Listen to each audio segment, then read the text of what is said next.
I feel like all the sound is set up and good to go. Ladies and gentlemen, welcome to Stream of Consciousness. I am soDugger. This is my good friend Bill. I'm doing it. That is not surprising, as Bill is actually really cool. There's so much to talk about since last week, and we wanted to touch on a couple of things. We had a pretty awesome question in that I posted into the Discord that I forgot to add to the show notes, which is fine. We'll get to that. But also, there is a couple of things that are happening today that I wanted to address before we get to the news, before we get to some of the other topics that we wanted to talk about. The first one is today is the National Day for Truth and Reconciliation. To date, there are basically efforts to uncover the amount of children that have been murdered, indigenous children that have been murdered by regional schools and covered up. And today is the day for that recognition. I do not have an orange shirt. I don't own one. So I have set my background to orange just to kind of let everybody know. But this is a day that if you can take a look at it, I will post the link in the description or in a pinned comment down below the video. But I wanted to bring that up. I am not indigenous. I don't believe Bill is indigenous either, but you should definitely go out and try and support and find indigenous creators, people who have a lot more to say about this issue than I do. So, let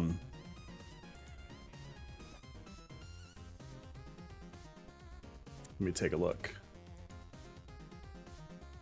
Should be coming through now. How you doing, Bill? Am I here now?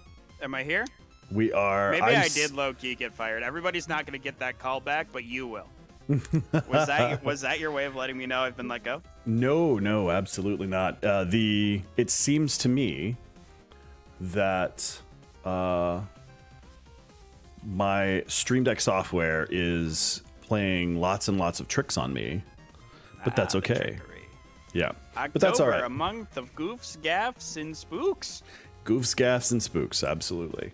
But yeah, so that it should be good now. If we didn't face any type of technical issue during our stream, I would say that it was an unsuccessful stream. Oh, absolutely. So as far as Stream of Consciousness goes, today we will be talking about, I've got a couple of different stories I want to talk about, 3 to be exact. We are going to talk about Twitch implementing a new set of chat rules, which is supposedly going to be dealing with a lot of the hate raids and just general trollery that's happening on Twitch as a result. A story that has to do with one of our topics today in streamer Burnout, and we're going to talk about New World at least a little bit, and kind of talk about Amazon. The Daddy Bezos created a game studio and built an MMO, and apparently literally everyone is playing it. So we'll talk about that. Today's topics include planning your stream versus just winging it and going live, monetization options and things that, help you to sustain the stream and help you to sustain yourself. And then knowing and acknowledging burnout and how it looks and what it feels like. So, Bill. That's me. Talk a little bit about what you've been doing since last week. Let's see. Personal life in shambles. Always a good start. Um, other than that, it's been a lot of D2R. Lots of Diablo 2 Reborn. Or Resurrected. It's not Reborn. But boy, have I been having a fucking blast with that game. That and, mercilessly DMing mutual friends of ours, asking them to come on the show. Work never stops. The grind never ends. Let me talk to you about the grind. The grind. I think we talked pretty extensively last week about that and about pushing, putting together your stream and how hard you work on it and that kind of stuff, and then the sort of mentality that you just have to keep pushing. One of the things that sort of leads to in probably a lot of people, and I think I've seen it in myself, I've seen it in, and we touched a little bit on it last week, but I've seen it in myself, I've seen it in several other people, and that is burnout. And a lot of people associate burnout, especially with early and younger and smaller creators, but it actually happens to the biggest and best creators on the platform. I have a story here from thegamer.com by Rhiannon Bevan, which talks about how Pokimane announced that they were taking a break because they were feeling burnout. We're talking about somebody who regularly streams to 20, 30,000 people, is a member of one of the best stream teams, one of the most successful stream teams in the business, 100 Thieves, and is, regularly making lots of money on stream, experiencing burnout, which, usually is associated with this is not working, something is wrong, like, those kind of negative feelings coming in. Burnout can happen to anybody. And I think something to take into account with that, like when you are at the level of a Shroud or a Ninja or Pokey or Sykkuno or any of those guys that are at the top, or Ludwig,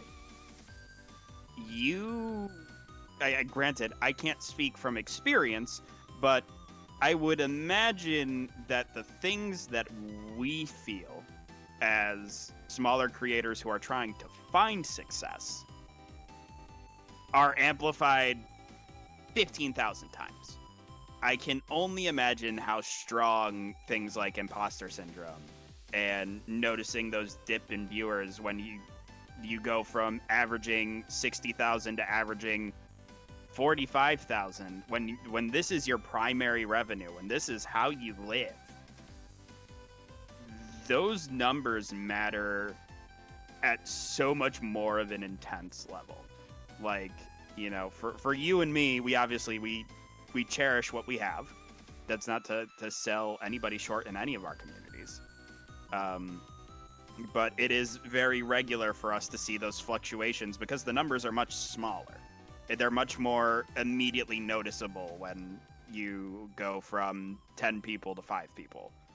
But when you're in that kind of upper echelon, the upper bracket, as it may be, of content creation and doing it as a full-time, this is how I live job, I can only imagine how much more pressure there is. There is at any given point 30,000 plus people watching you. So like, if you or I fuck up on stream, it's, it's whatever. And obviously, I'm not advocating for it, but shit happens. When somebody like Pokey or Shroud or Skara or, people that are consistently streaming to 20,000 plus people, that's 20,000 plus eyes all watching you. When you fuck up, everybody knows. When you fuck up, it's not just my chat saw it. It's my chat saw it. There's an article about it. I'm blowing up on Twitter over it. So like, I can only imagine how much more difficult it is at that level to deal with those things. And especially, again, when you're burning out at that level and it's your primary income. I mean, granted, I'm sure the majority of people at that level have more than enough money, revenue coming in that if they do take a break, they're still okay. But it's so much more investment at that level, if that makes sense. Right. When you're that's also a very good point. Like when your primary income is your live content, right? Let's say that you're somebody like Pokimane who has that's their live income, that's their content, right? Mm-hmm. When you're not making content, you're not making money, right? Their YouTube doesn't bring in nearly the money that, say, their live streams from Twitch do. So that taking a week off, taking extra time, taking multiple weeks off can be really devastating when that is literally your income. And, taking the hit, right, from that type of thing. But what I think is interesting is like, that feeling of like, I can't take a break, or I can't do this because I have this momentum that I've got to keep going, especially for smaller creators. It's a little bit deceptive because not taking care of yourself, as a priority, is going to cause a much worse crash, a much worse situation. Whereas, there's this fake feeling of, I'm required to do this because otherwise I'll lose all my momentum and I'll lose all of the progress that I've gained. And speaking personally, I canceled a stream this week because about 15-20 minutes before stream, I literally had like an anxiety breakdown, and I was like, I felt like, why am I being pulled in so many directions? What is happening? And I literally had almost like an identity crisis, and I just was like, I have to stop. I can't do it. It's coming up and recognizing that, and like looking at it and saying, okay, I see the burnout happening. How do I address it? How do I take a look at what's happening and figure out what's the source and what do I do about it? And I'm going to be taking this weekend to really kind of not necessarily focus in, but sort of refocus on what's important for me. I had a lot of hooks in the water, and I was trying a whole bunch of different stuff, and I'm going to be pulling that back to focus more on like what my stream is and what I'm supposed to be doing. And it's only that I've gone through it a couple of times that I was able to recognize it that early. Had I gone live, had I ignored it, had I, been like, well, I can't, I have to do this today. This is my this day, this is my that day. It's very possible that I could, have an even worse crash coming up. And so, it was something that I talked about on stream yesterday with some of the people, but, something that they told me, and something that I always try to push and make sure that everybody else knows, is that if you are not okay, it comes across in your stream. No matter how well you can mask, no matter how well you can put the energy out there, and even if your stream is your source, right, of the serotonin, use your source of the dopamine, no matter that, it will, that feeling, right, will come across on stream. It's pervasive, it's toxic, and your audience will start picking up on it, especially the more you do it while feeling that way.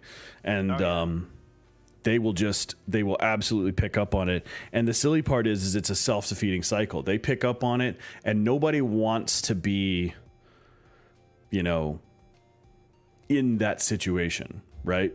When you're not having a good time, when you're not enjoying yourself, other people are going to be that way. And this is ultimately an entertainment industry. We are entertainers. Yep. And if we are not being entertaining, right, whether that's by being, you know, a super chill streamer or an energy goblin, Hey.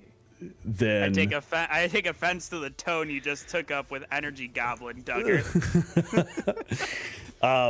Whether we're one of those things or not, we are entertainers, and if we're not offering that entertainment, people are going to remember that. Yep. You know, we remember negative experiences more than we do the positive ones. And that right there is going to color your stream. For anybody that pops in randomly, they're going to be like, wow, this guy's like totally a long vibe, or he's got something wrong, or there's something off. And that'll just set red flags off all over the place for people who are new to the stream. So I did want to touch on something that you had mentioned there too. Where you had a million hooks in the water. Sometimes the most important thing is to just fucking try less. Stop. Just stop fucking trying. Like, obviously, put the effort forward. But one of those things that contributes to that burnout is, well, I'm trying this, and I'm trying this, and I'm trying... Just stop. Just stop. That's it. Sometimes you need to care less. Sometimes you need to put forth less effort. It's so incredibly counterintuitive. Like, you know, everything I think all of us have heard from, you know, the time we were kids. You got to try your hardest. You got to put everything forward. You got to do more. You got to be willing to do this more than the other guy. And that is true in plenty of occasions.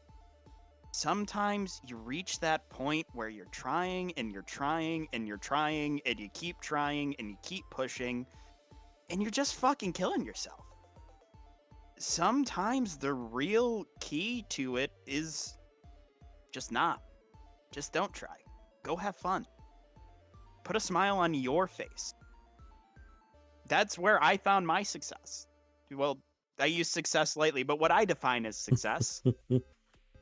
When I stopped trying to be this, or stopped trying to create that, or stopped trying to push this new avenue. When I said, I am going to do this because it makes me happy. And it's going to connect with the people that share that passion. You had mentioned, you know, I can't remember what episode it was. Actually, I think it was like 2 weeks ago when I was getting excited for D2R release. You were like, and I'm looking forward to that because I know you are going to sit there and it's very much going to be, I fucking love this game and I'm going to make you love this game as much as I love this game. That is important. Having those moments where you can just be passionate and just share your love of something. People connect to that, and that's how I connect to people. When somebody sits down and wants to rant to me about their, just to throw something arbitrary out there, Warhammer obsession. I know fuck all about Warhammer 40k, except you need a fucking yardstick to play it, and that's why I don't get into it. If I have to carry a yardstick to play a game, it's too much for me. But I will absolutely sit there and listen to somebody go off for hours about why they love Warhammer and what makes Warhammer special to them and the great people they've met and their fucking goddamn whatever army that does 94 D12 damage on ones, and I don't fucking get it, but God, your passion makes me excited for it. Like, that's so important when you're not trying to be more than what you are, and you're not trying to do more than what you can do. You connect on such a more real level. So that's my rant. And Duggar, I hope that didn't come off too personally directed. No. But, you know, sometimes you do just got to try less. I try not to. start ranting about Warhammer, because it's ultimately going to lead me into talking about working for them, and that's I don't want to get into that, at least not on this episode. Legitimately, Warhammer was just the first like thing the that popped thing that into my popped in. mind. Yeah. And then I said it and I was like, wait a minute. Oops. Well, it's funny too, because one of the things that I had originally planned on like maybe doing on stream, or maybe trying as a part of my streaming type thing, was painting Warhammer models.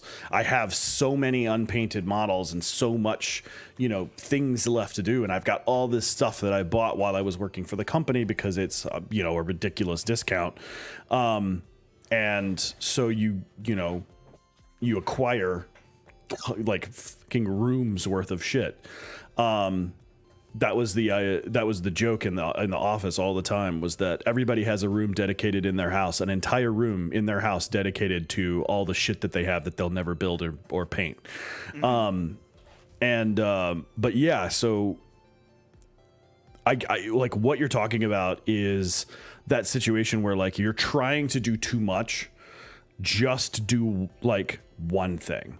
Just pick the one thing that you want to do, and do other stuff. Don't even try to do this other things. Pick one thing that you want to do, and put your effort there, and that'll kind of push through this sort of barrier that you have, and sort of that's also the case. I think to add on to that. It is also okay to just stop doing everything entirely. Yeah. Like, just to sit back and stop is, like, one of the better pieces of advice is just stop. Just take a step back, reassess. And even then, don't even necessarily have to reassess. You don't have to do anything, and it's totally okay to just stop for however long it takes for you to just feel okay. And I think that that's probably as important as any of the others. And yeah, I was going to say, like, you could talk about Warhammer. I would say there are very similar such situations as like Magic the Gathering or something like that. I was super into Magic for like a decade, right? And Magic was the first thing that came to my head, but then I couldn't say, and I don't know fuck all about it, because you do actually, yeah. Magic the Gathering. Yeah, you absolutely do. But that's, even then, it's a lot easier to play it now than it was back, 15 years ago with Arena. So it's also fallen into that same category as like D&D. Like if we look at D&D, let's be honest, so much as let's say 5 years ago, right, it was still kind of weird and taboo. Taboo is probably not the right word at that point, but it was still like in its own world. And Magic and Warhammer and a lot of the bigger name tabletop games fall into that kind of spot where it's like it wasn't until very recently that it became accessible and people started realizing, oh, the reason why all these nerds love this thing is because it's a great, on top of being a great game, it's a great social experience. Yep. Absolutely. I think that I've said this for a long time. I think Dungeons and Dragons specifically, but like role-playing games, tabletop role-playing games, in general, can be used for lots of different things. I really like the idea of using Dungeons and Dragons as a way of teaching people to problem solve, as a way of teaching people to develop social skills and problem solving as a group, because I feel like one of the things missing in school is like we teach kids to problem solve somewhat, but we don't teach them to interact with each other to do that, right? We don't teach them to problem solve as a group. We don't teach like codependency. We try to teach everyone to be independent and handle their own thing. Toxic independence, or pull yourself up by your bootstraps type mentality, which is impossible to do. It's literally in the saying, that came from, that it's not possible to do. It's literally, it's making, that whole statement actually makes fun of those people. But yeah, to circle back around, it's very similar. Like, Sin touched on that as well. When we first became parents, one of the best pieces of advice we ever got was learn to walk away. Yep. Learn to when you cannot deal with this, put your baby down in their crib. They will be fine regardless of what's going on. Put them down, walk away, take 5-10 minutes to yourself, and then come back to it. Because the frustration, the fear, the anger, the anxiety, all of that adds up, and you're much more likely to do something detrimental than you are if you just simply put them down, let them cry, let them do whatever. They're safe, walk away. And it's, that piece of advice is probably something that saved me multiple times when Gemma was a child, and or when she was a baby, tiny baby. She's still a child. Tiny child. Yeah, a tiny child. So, and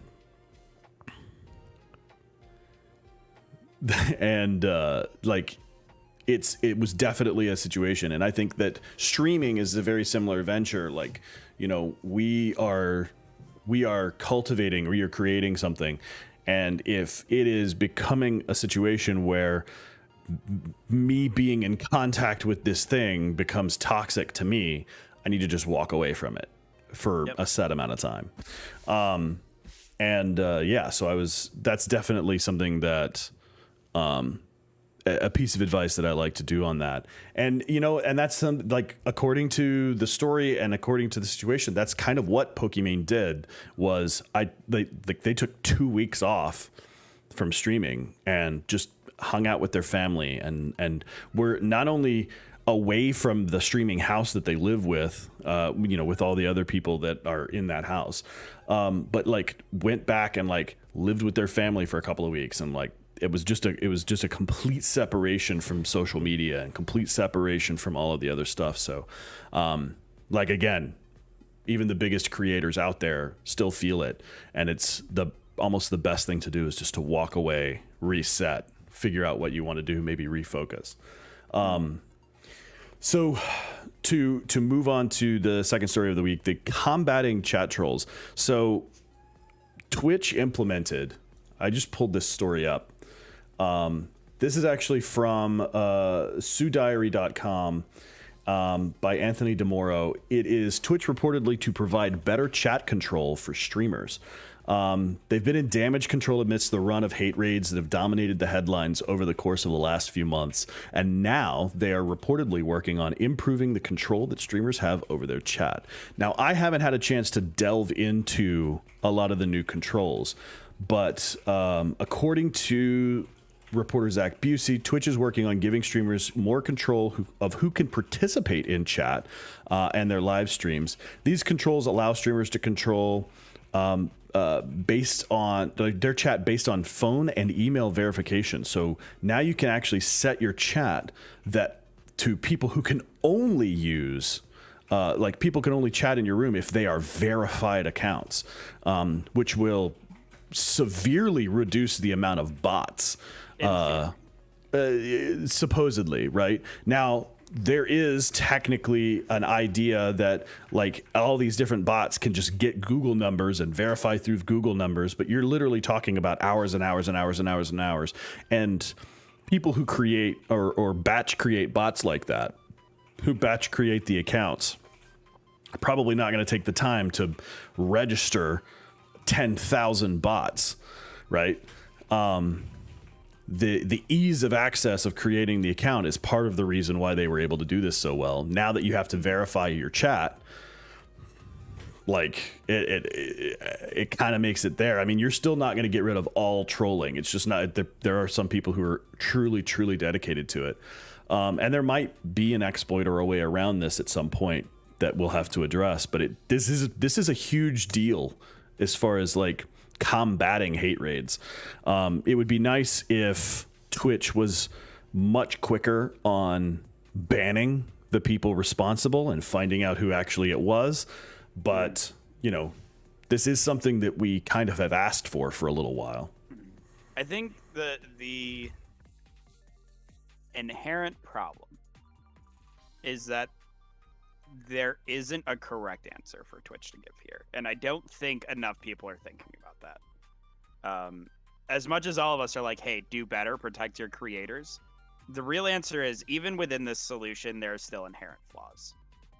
Not even within handling bot accounts, but the fact that my response to this has to be, your account needs to be verified with a phone number and have been verified for X amount of days, means that if somebody new comes into my chat, how many people on Twitch, first of all, don't have a verified email or phone number? How many fucking accounts have people made in general that aren't email verified, aren't phone verified? Just normal people. Like, that's a thing. The way that this is being implemented, from my understanding at the very least, is that you will be able to set in which way the account needs to have been verified and for how long that verification must be valid. So I've actually got it pulled up right now. I just pulled it up over on the moderation Twitch. On the moderation settings over on Twitch, and basically it's set up as chat verification, your overall safety rating, and it kind of gives you an idea of like what your rating is based on whatever their arbitrary number is. So I have had email verification turned on forever. But they have added options under just making people have email verification. You can say everybody who chats in your channel must have an email verified, right? Which is something that even the bots have been able to get around because they're just using random emails. They're just using random emails. They're scripting it out. Yeah, and they're scripting it out. But you can actually set that as they must have, some chatters must have a verified email. First-time chatters must have a verified email. Chatters without a verified email must have their accounts older than a week. Chatters without a verified email must have followed for more than 1 day in order to chat. So, like, there are some options under the email verification as well. I just have it where everybody just has to have a verified email, and then under phone verification this is the new option that they've added. It's very similar. You can have all chatters just must have phone verification on. You just have to have a phone number attached to your Twitch account, which will cut down on a lot of the bots. Like, it's just really difficult to create enough Google numbers to do that, because Google Voice does have a little bit of a thing. Plus, if you make it Google's problem, they're definitely gonna fuck off. They're definitely going to crack down on it. So the other option is some chatters have the thing, and it's the same thing. Chatters without a verified phone number, meaning you don't have to have one, but if you don't have one, your account has to be older than a week in order to chat. I just pulled it up in my creator dashboard too. I had misread this originally. Yeah. This is actually much more solid than I was giving it credit for. So that is my own fault. I just think it's almost too little too late. It feels like it is a little bit, but I mean, those are still happening. It hasn't happened to me. I stream under the LGBTQIA plus tag, and I have seen hate bots and stuff come into my chat, but I've never been hate rated. And it's the same thing, but I have seen it happen to someone. And today, one of my really good friends who streams Valorant, and they're going through their comp journey right now, trying to get to silver. They had their verification turned on, and so I went in and actually verified with my phone number and it said all that stuff. It's super easy, very quick to do. And as long as you're a real person and not a bot, it was, a pretty easy, simple process. Yeah.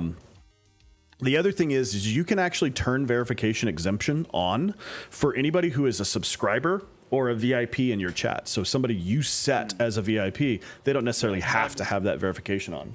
Subs, VIPs, and mods are all exempt. Yeah. It's a step in the right direction. I think so. I think there's more that Twitch could do, but I think you're correct. I think it might be a little too late, or too little too late. This is a good system that they've implemented, but it has come at the expense of all the creators who've quit streaming because of the hate raids over the last several months. And then the other thing is there's something else you brought up, like what more could Twitch do realistically? What more can they really do? And what are we expecting them to do? And I think that that's part of the other question is, are we really expecting them to essentially lock Twitch down? And is it even fair for us to expect that? I don't think so. Like a real thing is like, as much as all of us want to see this platform do better or want to see Twitch do better as a platform, it's such a large platform with so many issues that have yet to be identified. Like, that's the reality. When you're at that size, you don't know there's a problem until the problem already exists.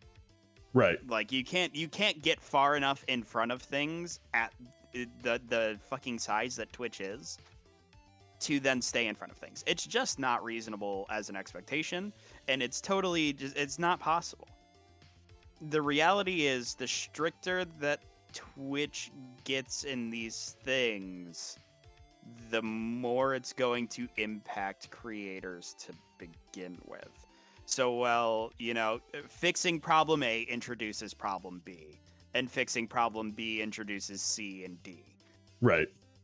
So I think it's such a complicated situation. I hate to be the defender of Twitch, because as a rule of thumb, just about every major corporation's a piece of fucking shit. But I think realistically, as creators, as viewers, as streamers, as chatters, as lurkers, we just kind of gotta accept that it... Could they do better? Yes. That is a blatant fact.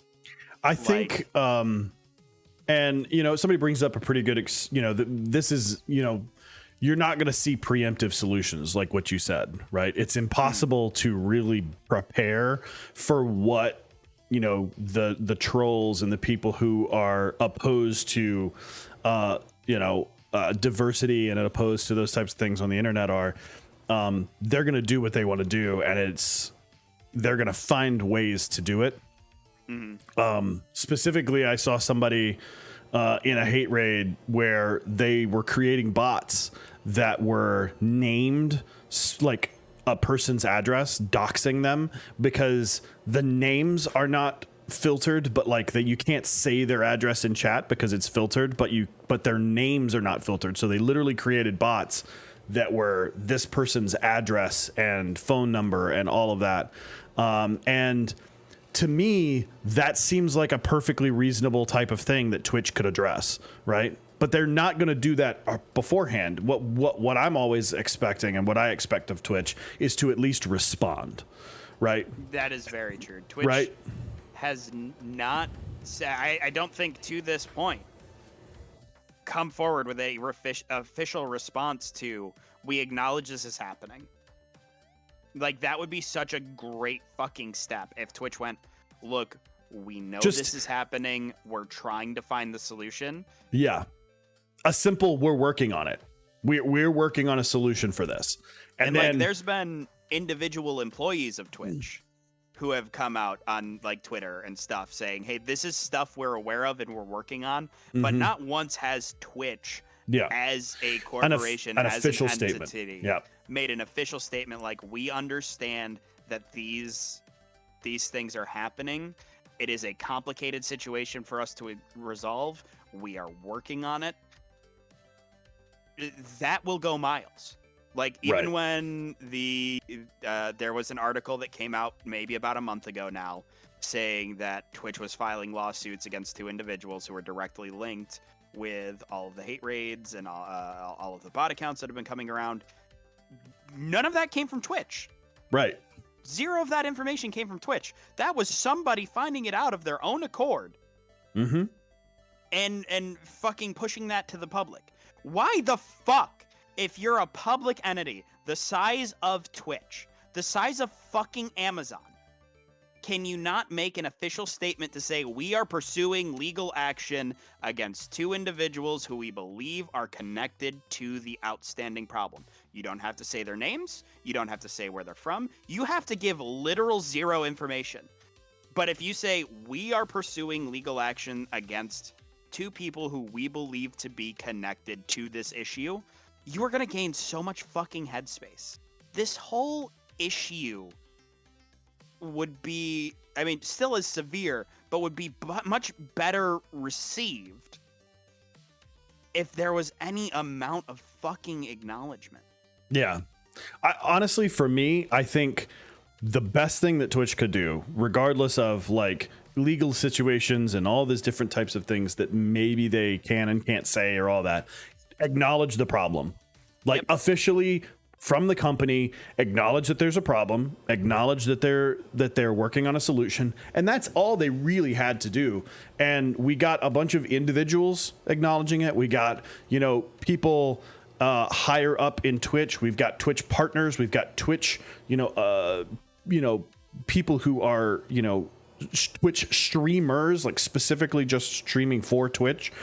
Those people all acknowledging that it happens, all acknowledging the problem, but we never once got an official statement from the company before. And honestly, the news article that talks about this, the Twitch blog article that talks about this, acknowledges some difficulties, but it doesn't actually specifically say hate raids or anything like that. And it's weird to me that Twitch is, kind of bouncing around that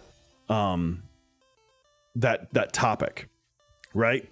They don't want to acknowledge why it's happening, who it's happening to, specifically that the hate raids are targeting LGBT and people of color, specifically that they're targeting women, specifically that they're targeting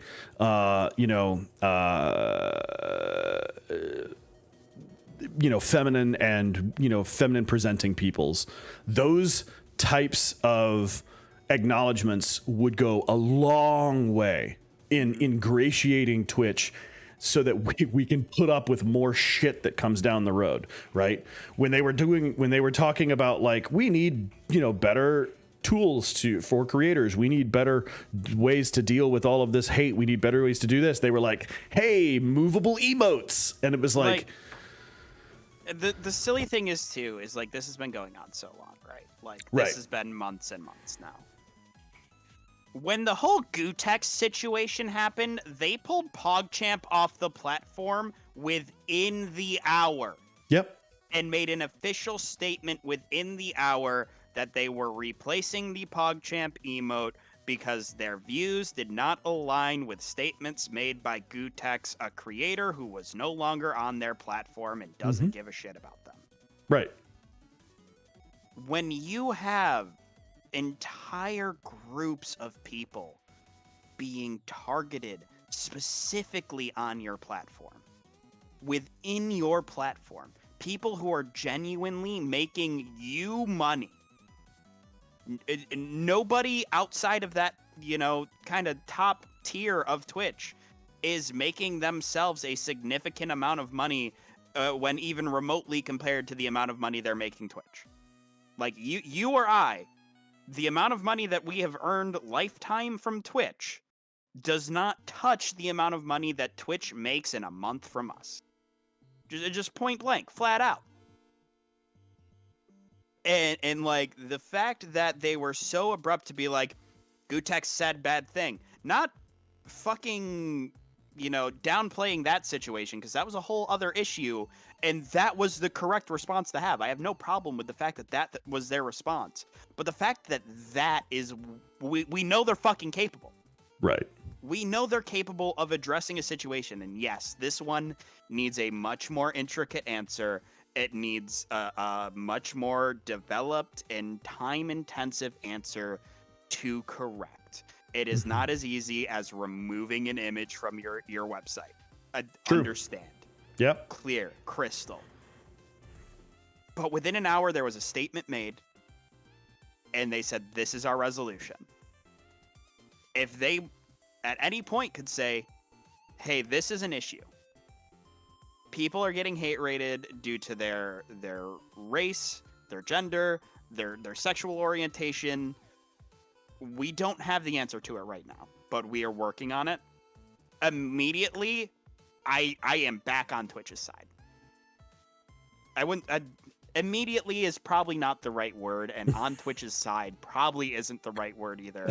But you know what I mean. You know what I know I'm what saying. you mean. Yeah, you're Like, much more likely to give them the benefit of the doubt. From Twitch is a fucking shithole company that, yes, I use their platform because it allows me to connect to people, but it kind of is. Like, again, point blank, most major corporations, giant shitholes. But it allows me to go, Twitch is a shithole company, but at least they're trying. You know, it gives me that. It gives me that just little bump. That was not a joke I could make on stream. Sorry. Sometimes, you know the ADD brain. Sometimes we have those thoughts that come in and they almost just come right out your mouth, and you go, "That's funny, but you can't say that."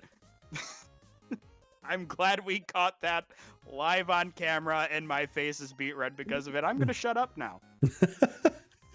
Well, I think to sort of capstone that point,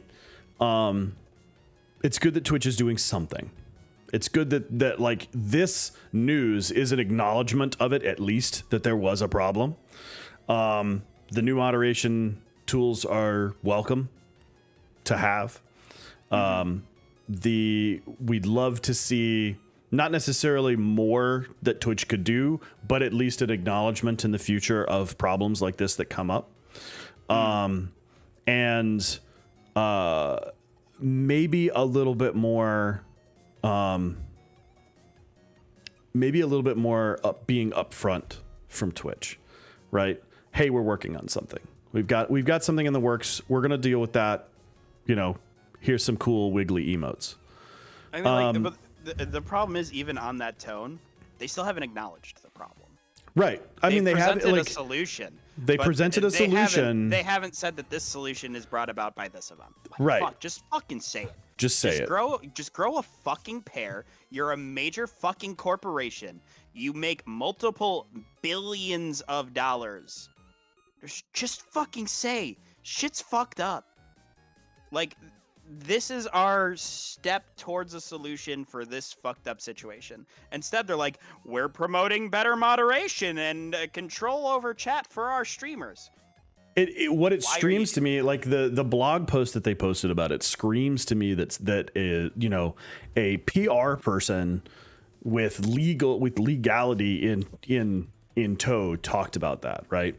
It's very possible that they are in the process of prosecuting some of those people. So if they're doing that, it's very possible that they're not allowed to like mention it in any type of thing, and that any actions they take could be used as like, you know, a sense of harassment. See, these people are harassing, you know, these creators because they've publicly acknowledged. I don't know. There's legal, especially when there's a legal situation involved. It's very difficult to say like, absolutely do this. I agree with you though. Why not just come out and say it? Just come out and say, hey, look, like we know the hate raids are happening.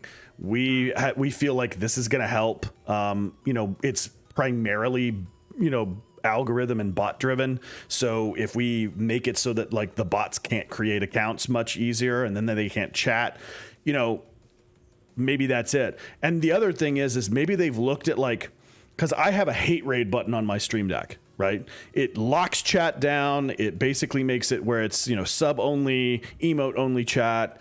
It sets a stream marker. It does all kinds of different stuff to basically prevent any problematic stuff happening. And maybe they took a look at like all the people giving advice on how to set that up. And we're like, hey, I mean, we could probably here's the solution that could probably just fix all of this, because it seems to be happening chat based most of the time. The other thing that I've seen recommended is setting minimum, like especially for people who have text to speech in their donation amounts, is setting the minimum recommended, or the minimum donation allowed for having a text to speech is $2. And I would actually do that. I would set your minimum donation amount to $2 anyway, just because of the way PayPal takes money. But because if you do $1, you end up making 40 cents. But if you do $2, you end up making 160. It's like a weird, a weird thing, but like set the minimum to $2. The other thing is if you do that, then a lot of times they're like, instead of donating like $1 or 50 cents or 10 cents or whatever, and having their text to speech read out on screen, which a lot of creators have, and set the bit level to like $10 or $5 or whatever, just so that it's like monetarily disadvantageous for them to have 200 bots scream obscenities on your text to speech, with two to three bits a piece versus say having to pay $5 per message. So, I think it's, if you're going to have hate spewed across your stream, at least they're going to pay you for it. My minimum donation for text to speech is exactly $4.20 because I'm a cool kid. But there was something else. It was on like a TikTok. You know, we all doom scroll TikTok once in a while. Yeah. It was like, if you get hate rated, do all these things. Also, run that sweet 3-minute ad break. Oh yeah, I do that. Like, absolutely. If you're gonna have very sweet, if you're gonna have 200 break, people join your chat, like immediate 200 bots that join your chat, make money on them. Exactly. I mean, you're not gonna make a lot of money, but you know what? 3-minute ad break. Nonetheless. Yep, absolutely. All right. On a lighter note, our third news story of the day, and it kind of brings a little bit into this idea of like Amazon as the sort of backing to Twitch. Mm-hmm. New World came out on Tuesday, and it is currently the #1 category on Twitch. And I'm kind of interested in seeing what people's thoughts are on this.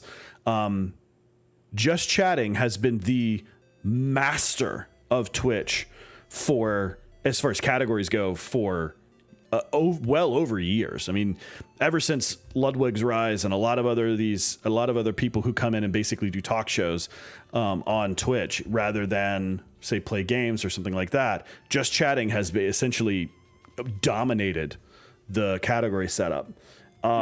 New World was at 500,000 viewers yesterday, and is sitting steady at 380,000 today. Sitting above the 370,000 that Just Chatting is sitting at. And in my recommended channels on Twitch right now, fully more than half of the recommended channels are New World. More than half. And if I go to live channels, right, and I set viewers high to low, you have Shroud playing New World. You have Fextra Life playing New World. You have, Saikuno's playing Grand Theft Auto 5 because they're doing their thing on Thursdays. But you have so many people in the top, I would say top 200, 300 people. Moon. People are playing, New World. This is an Amazon game. It's their first game that they've ever released. Not their first game.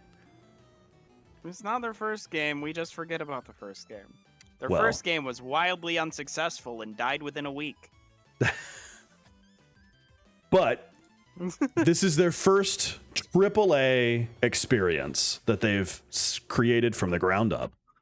And it's been in development for a long time. I've got friends that have worked on the game that came over specifically from Blizzard, actually. And the IGN review in progress is pretty extensive. It's written by Gabriel Moss. It says Amazon's New World is finally available in our world. which is now technically the old world, I guess. And its servers are so packed on day one that almost nobody has been able to get in. I think they're starting to address that. I think they took down all of the West Coast servers this morning and basically, use AWS. So that's one of the things that a lot of people have been wondering about, is because they're using Amazon Web Services to run the servers. Are these going to be the most stable servers possible? And that has not been the case so far. Because Amazon has arguably the best server farm in the world. So much so that they actually contract to the government. All of the government's web services run through Amazon. If you guys didn't know that, it is something that everybody should know, is that every bit of the web traffic and web services that offered to the government of the United States is run through Amazon. But yeah, so New World, I played in the alpha, played in the beta. I wasn't necessarily impressed with the game when it came out in those forms, but I know that it's taken a lot of change over the last couple of weeks, or really over the last couple of iterations. And so far, everybody that I've talked to so far today and yesterday has been absolutely obsessed with this game. Can I touch on the server issue thing, Duggar? Here's another Bill rant. All right, let's grind gears.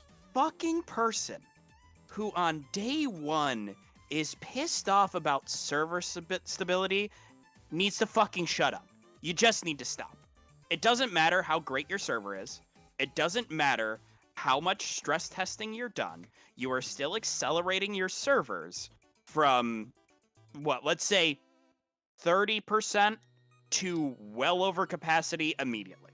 That jump is so fucking hard. It doesn't matter how much ramp-up time they've put in. It doesn't matter how much they've tested to see if their server is stable. Nothing can prepare a server for the amount of access that will happen when it is very first available. It's just not possible. It happens every time Blizzard releases an expansion for WoW. It happens with every new Call of Duty. These are companies who have built their success on online video games. If there was a simple fucking answer, one of these companies would have found it. Everybody's just like, it's so easy, shut the fuck up!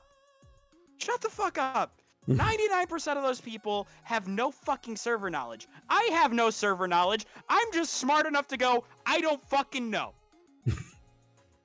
But I've got enough fucking brain on my shoulders to be like, obviously it's not that simple, because it wouldn't keep happening every fucking time if it was that goddamn simple. So just stop. Just stop with the server shit. Yeah, the servers suck on the first day. They typically suck for the first week. But it's a giant fucking load. It's just like if you bought a new car, attached a trailer to it, loaded it with 16 tons of fucking bricks, and tried to pull it across the country. Are you surprised that it's not functioning anymore? Like, fuck, man. Bill ran over. The car and the bricks thing was a little specific, Bill. Is that something that has happened to you? No, but I used to drive tanks, and kind of. Well, Bill rant aside, the game looks amazing. A friend of mine actually gifted me the game, so I'm going to be trying it out this coming week. It might end up taking up all of my content, except for Wednesday, because we can't miss the Dream Daddy Day. But yeah, it does look interesting. I'm gonna check it out. We'll come back and give a review, a full review of it, maybe in a couple of weeks when I've had some time with the game. Bill, if you can drag yourself away from Diablo 2 long enough to test out anything else, what have you got coming up? Fucking all, dude. Fuck and all. Game budget literal zero. Yeah. D2R was only in the budget because I pre-ordered it as soon as pre-orders were available, and at that time I had a game budget. Would I love to try New World with how much hype is around it? Yeah, I'd like to try it. Probably won't for a long time, but I'd like to try it. Okay.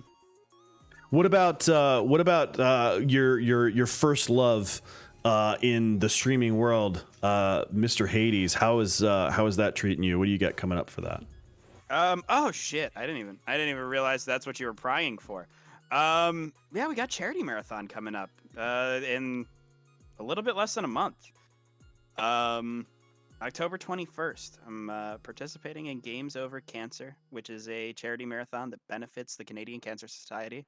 I ran for them last year. I'm returning again this year. There's a couple of other marathons that I'm applying to or applying to GDQ, but I don't think I'm gonna get there. Especially because I'm kind of disconnected from Hades to an extent, or at least from marathon safe Hades marathon safe Hades categories. Fresh File is the single least safe thing you can run because you have to reset for 6 hours to hope you can get one run off the ground. And typically marathons aren't reset city. But yeah, we got that coming up. October 21st, 11:30, which I believe, if I remember correctly, is a Wednesday. Nope, that is a Thursday. Yeah. We'll discuss that at a later date, but I am not available. we'll probably be, pulling a similar situation with DS once he's more stabilized. Speaking of which, DS is actually moving this week and starting his new job. We're hoping that he's going to be able to be back with us next week, but we're really excited for him to start that. He was super excited for the new job. I think we talked about it last week.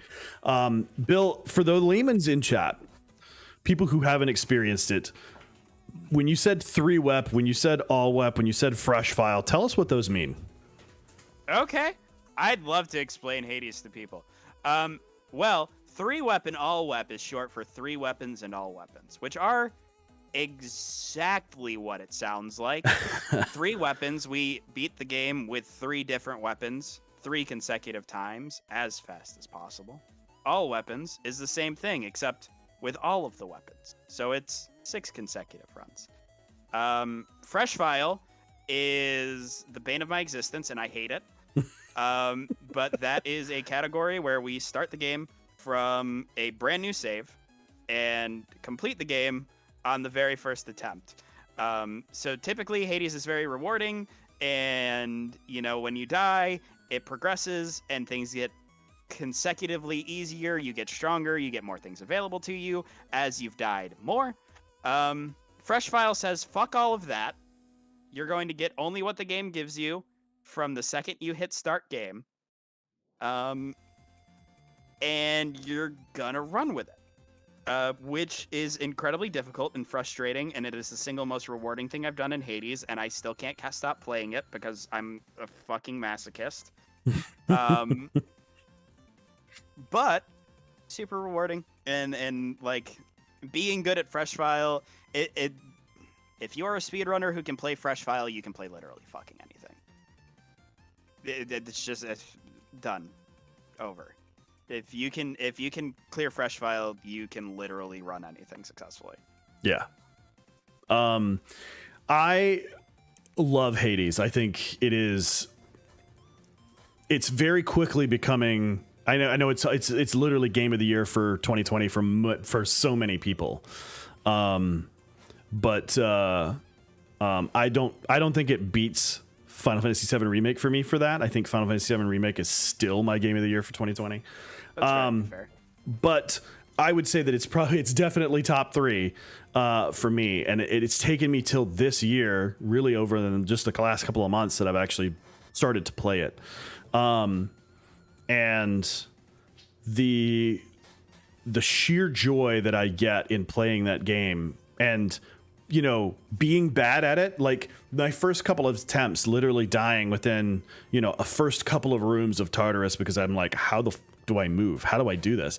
To the point where now I've cleared it with all 6 weapons, and I'm working on my next 6 clears with each of the new the next 6 aspects.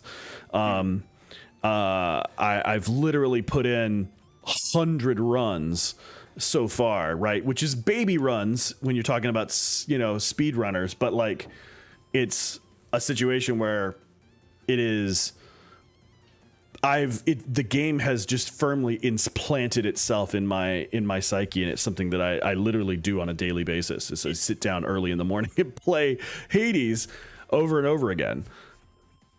The thing with Hades, from a core game design standpoint, that people I think don't think about, or you don't realize it until you actually stop to think about it.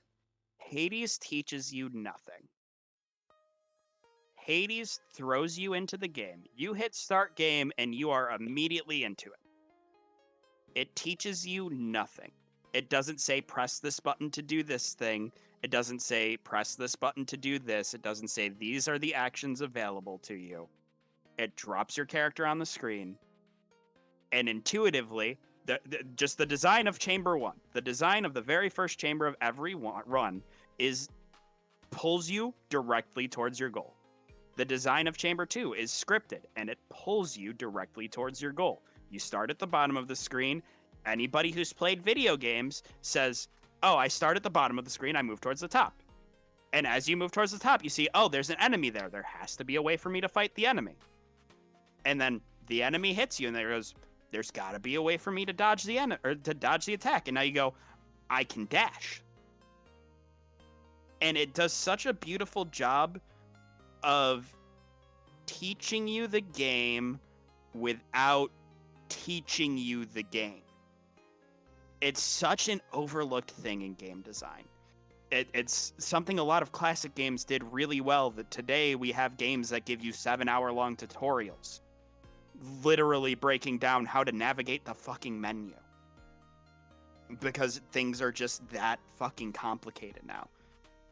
I wanted to talk about that. That was something that I wanted you to touch on, because I wanted to approach that the same way that one of my favorite games, Mega Man X, approaches the way to teach you how to play. Are you about to sequelitis me? I'm Duggar? about to sequelitis you a little bit. I know. Riding on cars! Riding on cars. But yeah, I mean, if we didn't make a Game Grumps reference or an Ego Raptor reference in our stream of consciousness, it wouldn't actually be a good episode.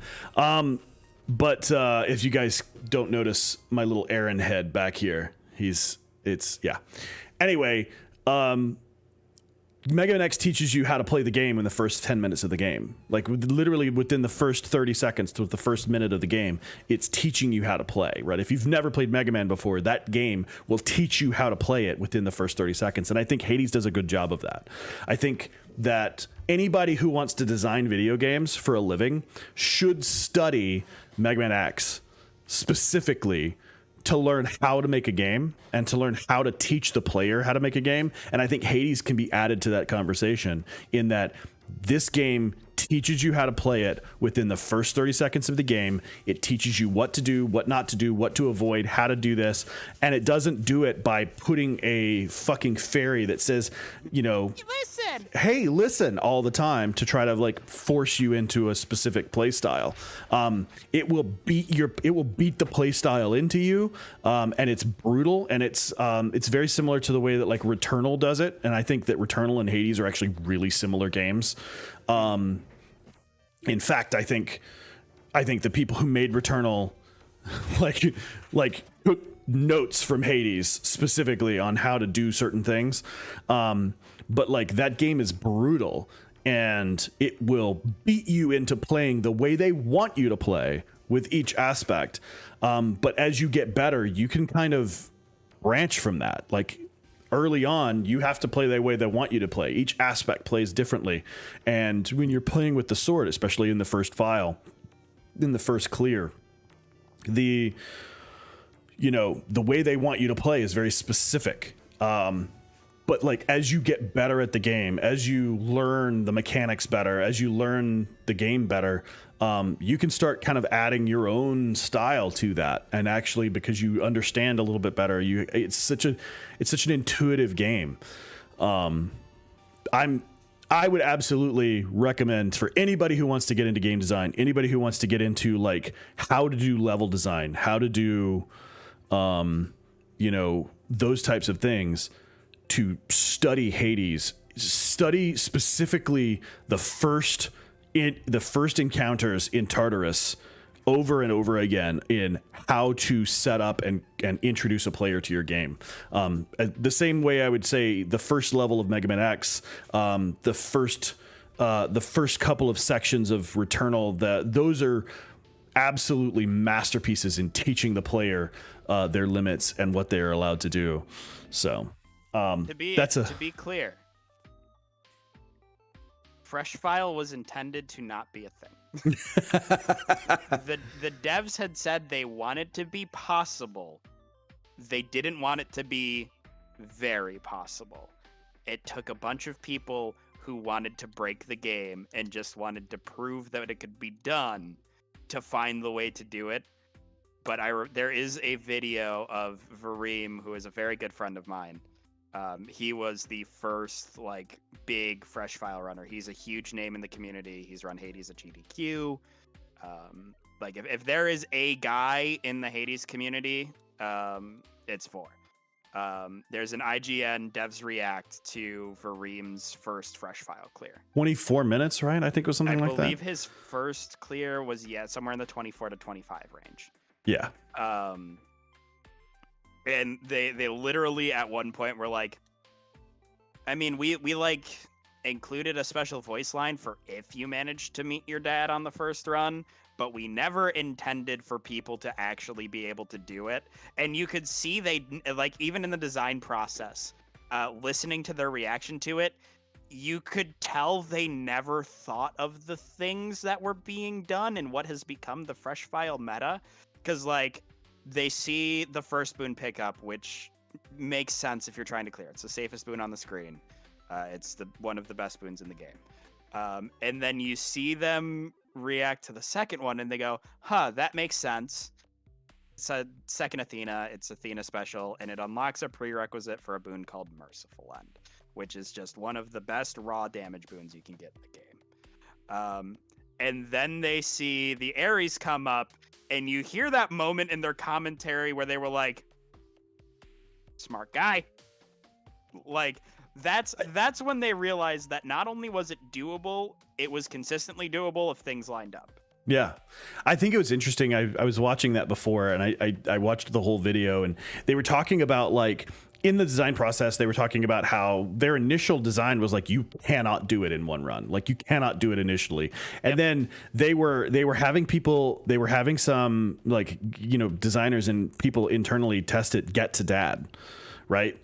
They were having some people actually get there, and it was well, what happens if they actually do? It is technically possible. What happens if they do? So that's when they came up with the idea of actually having the special voice line and having the special stuff, the dialogue options when that actually happens. And I was like, that's such a game designer thing.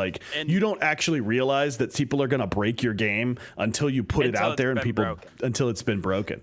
So I think it's interesting. I know everybody, I know you fucking hate it, but I actually really love watching Fresh File runs because I think Fresh File is one of probably the most pure forms of speedrun that you can do in a type of game. It's unmodded. It's you go in Fresh File, you have literally no help, and it's all luck, a lot of luck. A lot of luck and a whole lot of mechanical skill. But I would also say that the boon luck is reduced because your boon pool is very specifically it is done. And it isn't. Because you're going to only see you're only going to see 3 gods in your first run. 4 gods total. 4 gods, yeah. It's Ares, Athena, Dionysus, and Artemis. Mm-hmm. The thing is, when you're running Fresh File, I know you sat in on a lot of my Fresh File streams. If you see Dionysus before you see Ares in Tartarus, you reset. If you haven't seen Ares by the time you're leaving Tartarus, you reset. I spent easily 150, 200 hours grinding Fresh File. And in that time, I can say I got 30-ish runs off the ground. The amount of time spent resetting versus the amount of time actually being able to play the game is obscene. Right. Granted, again, it's not a design flaw. It wasn't intended to be a thing. But And the amount of people that have actually completed a fresh file run and posted a PB is like just a handful, like 25 or so people, right? I believe first run leaderboards is 25 total, and I think we still have one person who has a third run clear on leaderboards, and that's Aloe. Let me see here. The total is 29. A handful of these are not speed runs. This is I cleared fresh file and posted it to the leaderboards. Oh, okay. There's definitely a handful of times at the bottom. Like I would say the cutoff for like trying to do it as a speed run is about 30 minutes. Like at that point, if you're let's say 31. 31 would be like my cutoff, where it's like, okay, you were attempting to speedrun Hades, the video game by Supergiant Games. Right. You're not in the realm of there's best in the world, which is what, 19, 18 minutes, something like that. Lat Miller, 1921. 1921. Vor's about right. to boop him. Vor's about to give him the bop. I Vor was cut watching down to 1927. I was watching Vareem do that the other day, and yeah, it's something else watching him play that game. But there's in total first clears, if my filters will work, which they won't. There's about 20 first run clears that would fall into. No, not even that, because a good handful of these are 35 plus minutes. Right. Which is still difficult. That's not to downplay, like, you completed a very challenging run. But it looks like anything over that is probably second run strat, where you're dying early in the first run with enough darkness to say, okay, I can get an extra dash here, or I can get a Death Defiance. Mm-hmm. So it's about somewhere between 15 and 20 people total who have done like legitimate first run fresh file. For a long time, the strat was dying until third run. You would die first run, you would farm second run, and then third run would be your clear attempt. You could get like bow, you could get a couple upgrades from the mirror, you could gift gods to be able to force gods with their keepsakes. Whereas now fresh file is literally, this is what you got, make it happen. Yeah, and I love that. absolutely. It is the most pure form of speedrunning Hades. That and like unmodded any heat, but fuck unmodded, man. I really love what Lat is doing right now, which is 24 aspects, all 24 aspects, no deaths. That last night. Yeah. He finished that last night, and it's absolutely amazing. That is an insane undertaking. Literally all 24 aspects, no death. Like, it is. I'm baffled. I'm baffled at that. And it's like, I'm so in awe of what, the people who speedrun Hades are able to do with that game, considering I know how much time I've put into it.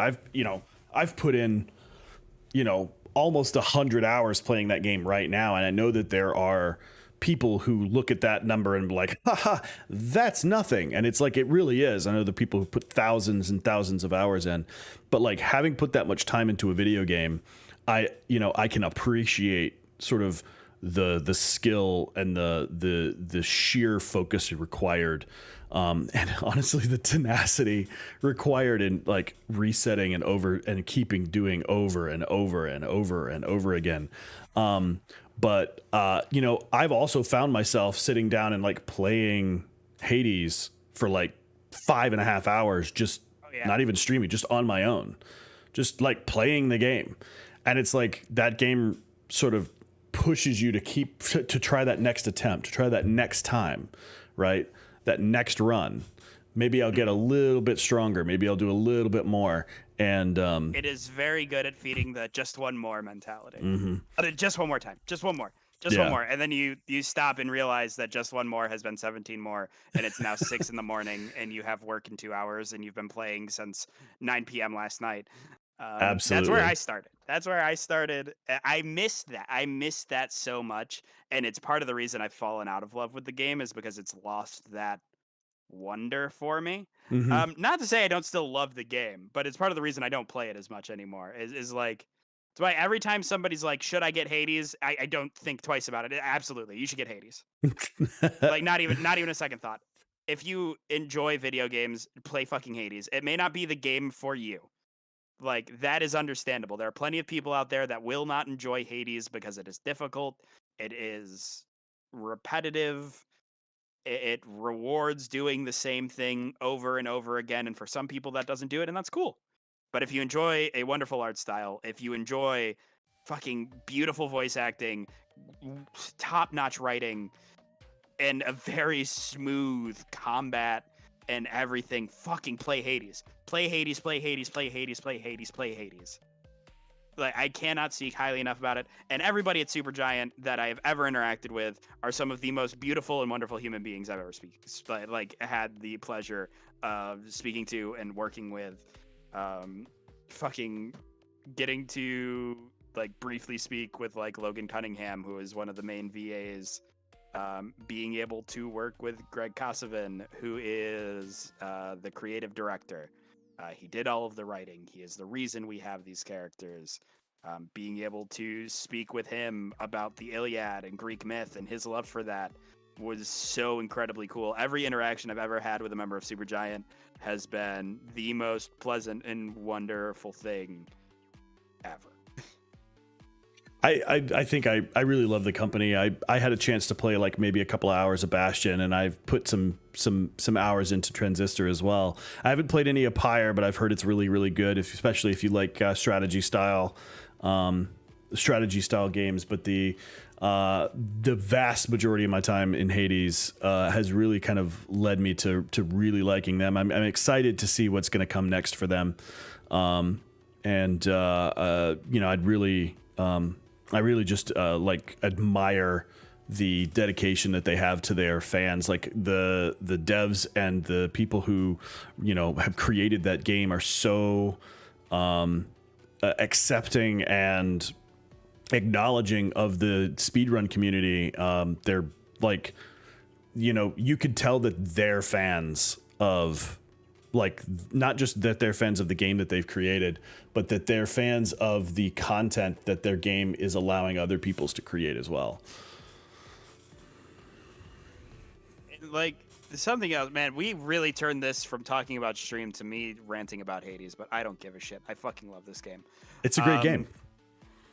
The most awesome thing that I can say about Hades, and unfortunately I wasn't a part of the community when it was in pre-release, but from alpha, Hades was very Supergiant was very active within their community.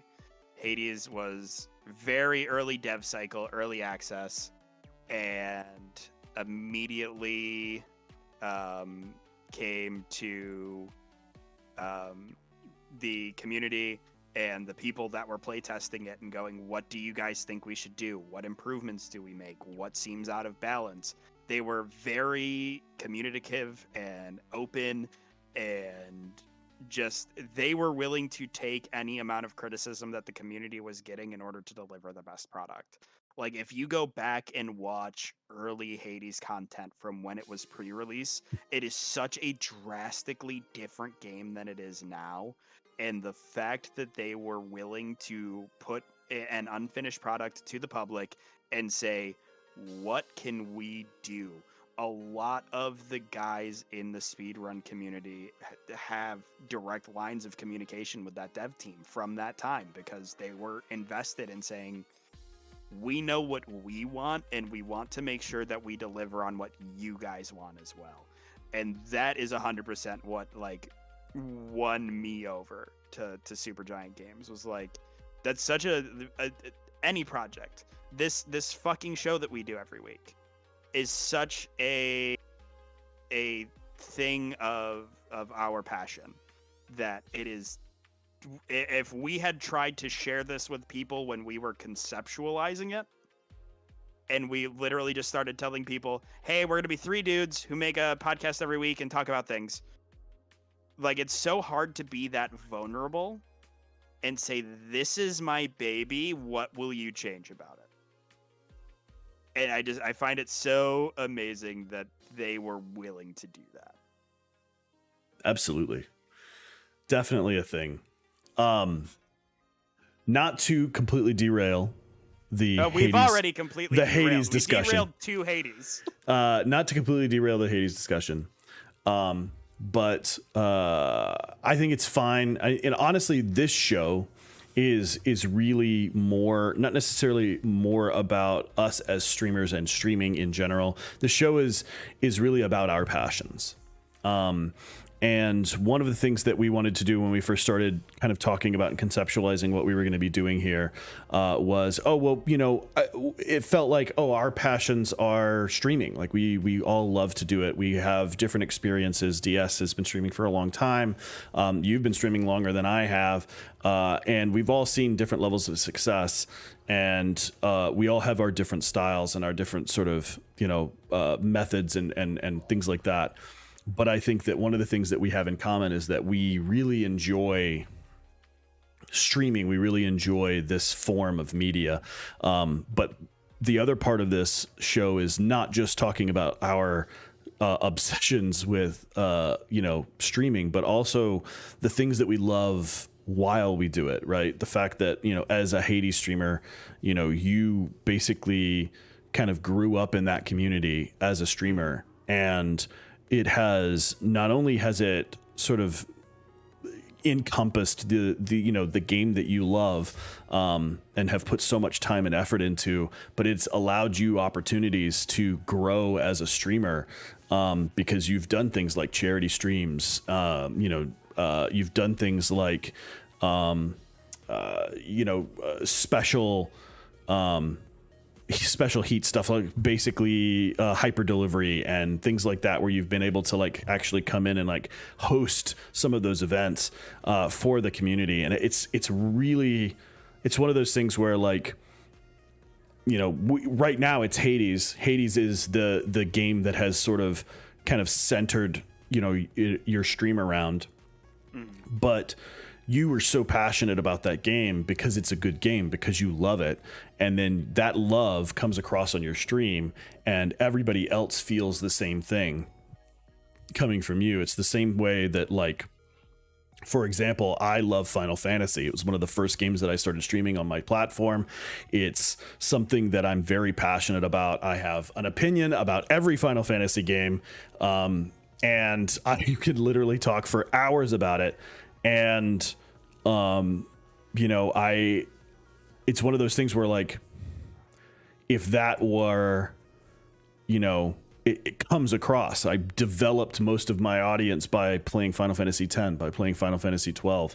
Those people have shaped my stream. They have shaped my aspect of what I loved about it, and they've given me another reason to love those games. Like, that was part of the reason I started the streaming in the first place, was I wanted to learn to love those games again. It was like I sat down one time a couple years ago and I tried to play Final Fantasy IX, literally my favorite Final Fantasy game, and I couldn't get through a couple of hours of it without just being completely bored. And I was like, why am I bored? This game, I have put hundreds of hours into this game. I've put thousands of attempts. I literally have tried. I've probably played Final Fantasy IX as much as you've played Hades. Like, that is, I love that game, right? And it was like I could not finish a playthrough. I couldn't get like two specific points, and I can literally name you specific points where in the game where I have left off, and I'm like, I just can't play this game anymore. And so part of the reason why I wanted to do that, and why I'm working on that as a streamer, is I wanted to find that love of that game again. And I did. And I found the love, and I found that in my streaming. And what that has done has sort of set the direction of where I'm going and set the direction of what I'm doing. So not only have I found that passion for that game again, but I've also found passion for other things, found passion for my drawing. I have it's over here on the desk, and I've got my laptop sitting on it, but I found my sketchbook and I started drawing again. All of the emotes for my channel, I drew myself. I found passion for design, right? All the graphics you see on screen here, I made. Like, I found my passion through those things through my stream. So as a creative outlet, regardless of whether or not I'm financially successful, and we can talk about monetization, but I think we might save that till next week because it's 9:00. But as a situation, my stream helped me to find my passion in creating art, in creating, experiences, in finding the love of those small experiences again with the games that I loved. And I think that anybody who wants to get into streaming, anybody who wants to get into content creation, my biggest advice is to let your stream become and I say don't force your stream into anything. Let it become what it's going to become, right? And accept what it is. And that's kind of been it kind of ties back into the sort of the idea of burnout and like trying to do too much and like trying to force something, when that's happening. And I think that as long as you are letting your stream become what it's going to be, right? And really kind of embracing it, it's a lot harder to burn that out because you can see that, that passion, that creativity all just starts to flow a lot more naturally. And when it doesn't, step away, learn to step away from it because it will. Eventually it will. I think too, on the topic of letting your stream become what it's going to become, I know we've glossed on it a handful of times. But that is like branding in a nutshell. Absolutely. Like in reality, there are so many people are going to be like, find your brand, make your brand, invest in your brand. Fuck it. Your brand is going to happen. You're not going to know it. You're not going to know it until it happens. I didn't know it until it happens. I made a joke one day about how I was the most scuffed speedrunner in Hades. Passing joke because I don't even remember what I fucked up. I fucked up like a meg or something. And it's like super easy, simple shit to do. And I just couldn't do it. And I was like, yep, that's it. Most scuffed up speedrunner in Hades with a sub-9 time. And that just became my brand. The chaotic, like, fucked that up. Uh-oh. Here I am over a year later playing Diablo, dying to random mobs for no reason, going, it's death for entertainment purposes. I have to keep up my brand as the most scuffed guy in video games. And like your brand's just gonna happen. You're gonna find it on accident one day. You're gonna make a little joke that's gonna resonate with your chat and resonate with your community. And suddenly it clicks. And you're gonna go through a ton of them. You're gonna go through a ton of things that like chat picks up on, and they're gonna harp you about it for a month. And you're just like, this one needs to die. This can't be it. And then eventually you hit that one that is like, that's me. I'm that guy. I'm the dude with the squids who's just full of energy and scuffed bullshit. And I will stop my stream in the middle of gameplay. I will stop playing the game and do exactly what I've done on this podcast multiple times and just fucking go off. I will have those moments where you're just like, nope, fuck you. This is what we're doing now. Do you want to talk about this shit? Let's talk about this shit. You want to discuss how many lasagna we can stack on top of each other before it's multiple lasagnas? Let's talk about that for an hour and a half. Fruit roll up or fruit by the foot? Fruit roll up. Yeah. Absolutely. Make a diorama. Anyway. However, counterpoint, fruit by the foot is only better because it is easier to consume.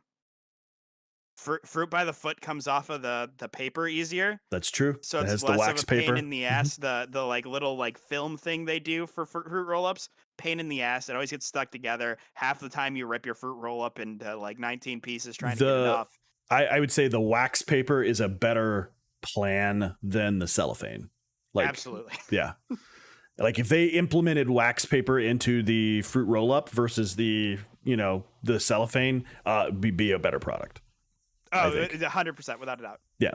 Yeah. Somebody called Somebody call Big Fruit Roll Up and get them on this shit Big now. Fruit Roll Up. Let's get them on the show next week. That way we can talk to them about our ideas. Big Fruit Roll Up, not a sponsor, but sponsor us. Yeah. All right.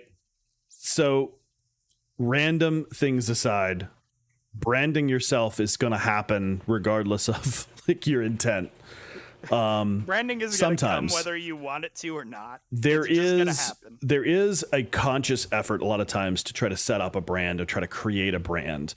What I have found is that in the course of creating content, in the course of creating your stream, in the course of setting up and doing those types of things, you will discover your brand. You'll find it.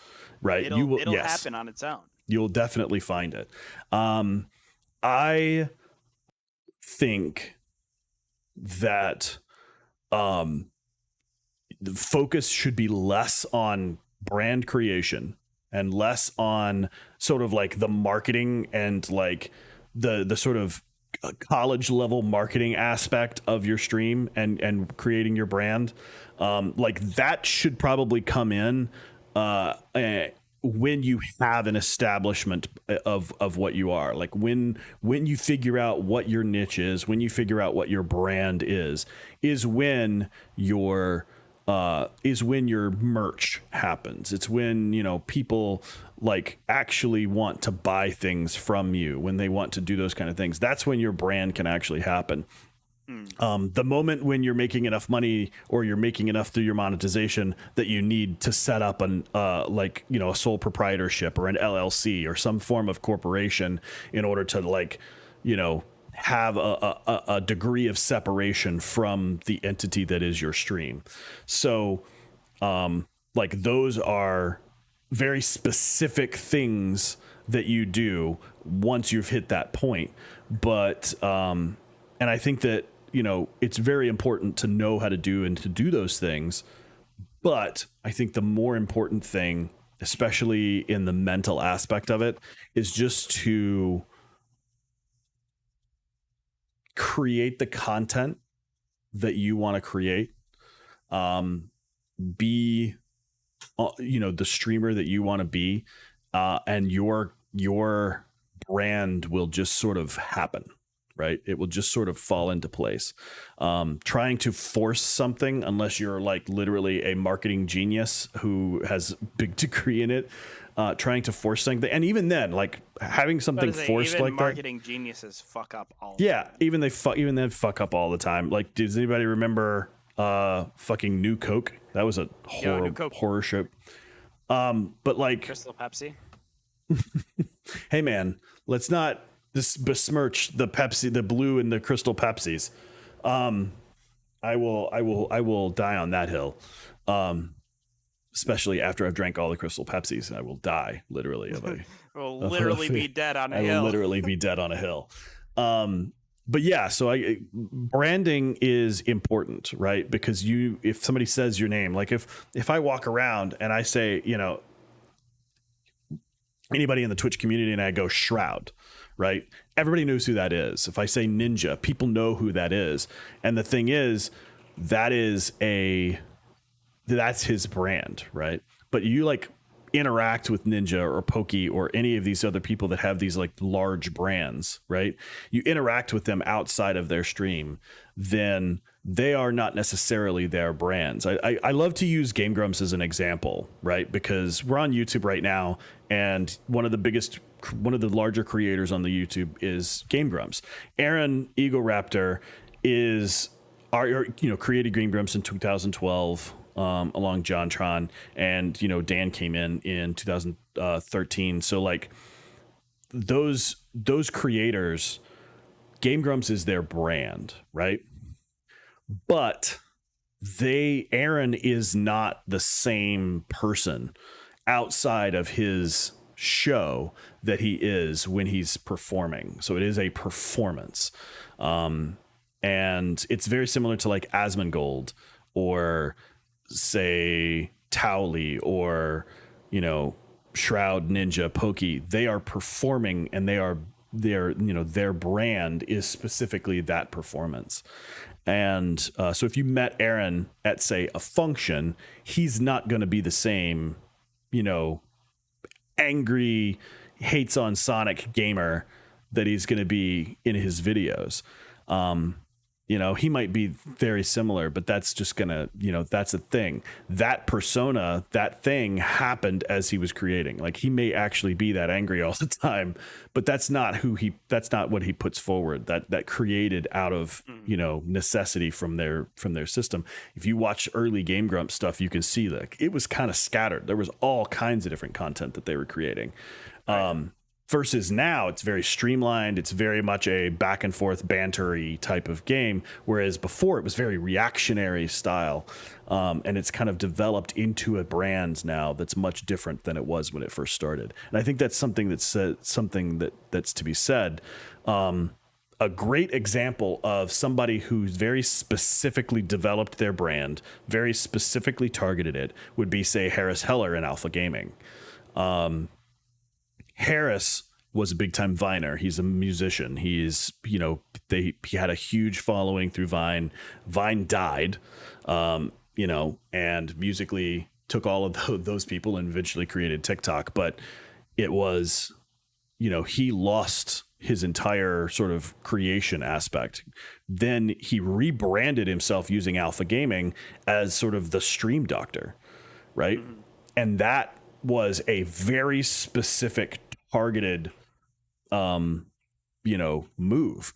And so there is, when you have that type of idea, there is a very, there is an incentive to say, like, oh, well, very specifically target your brand. But I would say that, like you said earlier, for smaller creators, for people like us who are just starting out or are getting into it, early on, just play the games you want to play. If you want to play games, do the art you want to do, hit play, hit stream, and just exist in that moment. And your brand will show up. Like, it will just happen. And recognizing it, I think, is something different than trying to force it. Does that make sense? Mm-hmm. And, like, when you try to force it to, like, I'm a very big advocate that failure is good. It's something that I've taught for many years as a martial arts instructor, and now getting ready to move into parkour, I will be teaching my students the same thing. Like, failure is good. Failure is not inherently bad. What is bad is when you fail and you give up, or you fail when there's not something to be gained from that failure. Like, I'm a big proponent of fail forward. You fail and you take that momentum and you build on it. The thing with forcing a brand is you're opening yourself up to a failure that doesn't have momentum. Like, you're just saying, I'm going to be this person, and then when you're not this person, when that person isn't what works, it's not a situation where it's very possible to fail forward from there, but very likely the repercussions of that is now you are in your head, you wanted to be this thing and you're not this thing, and most people are going to get stuck on that. Like, if you try to force your brand and it doesn't work out, then you just end up in this like negative feedback loop. Whereas in these situations with, like, what we're talking about, your brand will come to you, and when you find it, you run with it. And if that brand doesn't work out, guess what? You've already found your path to success. Something's going to come to you. It's going to happen naturally, and you're going to run with it. You now have the experience to fail forward. You now have the insight to say, hey, this is how we got there before. This is where it didn't work out. What can we do to push through? If you come in day one and you try to just immediately force a brand, it's not going to work out. I mean, I shouldn't say it's not going to work out. Anything can happen, but just probability wise, it's not gonna work out. And you're not setting yourself up for success that way. Does it work for some people? Yes, absolutely. And I'm sure somebody out there in YouTube land will see this and hear me say that and be like, fuck that guy. Hey, if it worked for you, it worked for you, and I applaud you. But that is my take on it. The term that I like to use, and I've seen this before, where people have like found success, right? They feel like they've lucked into it. Oh my God, I blew up overnight, right? And the term that I like to use is 10 years to overnight success, right?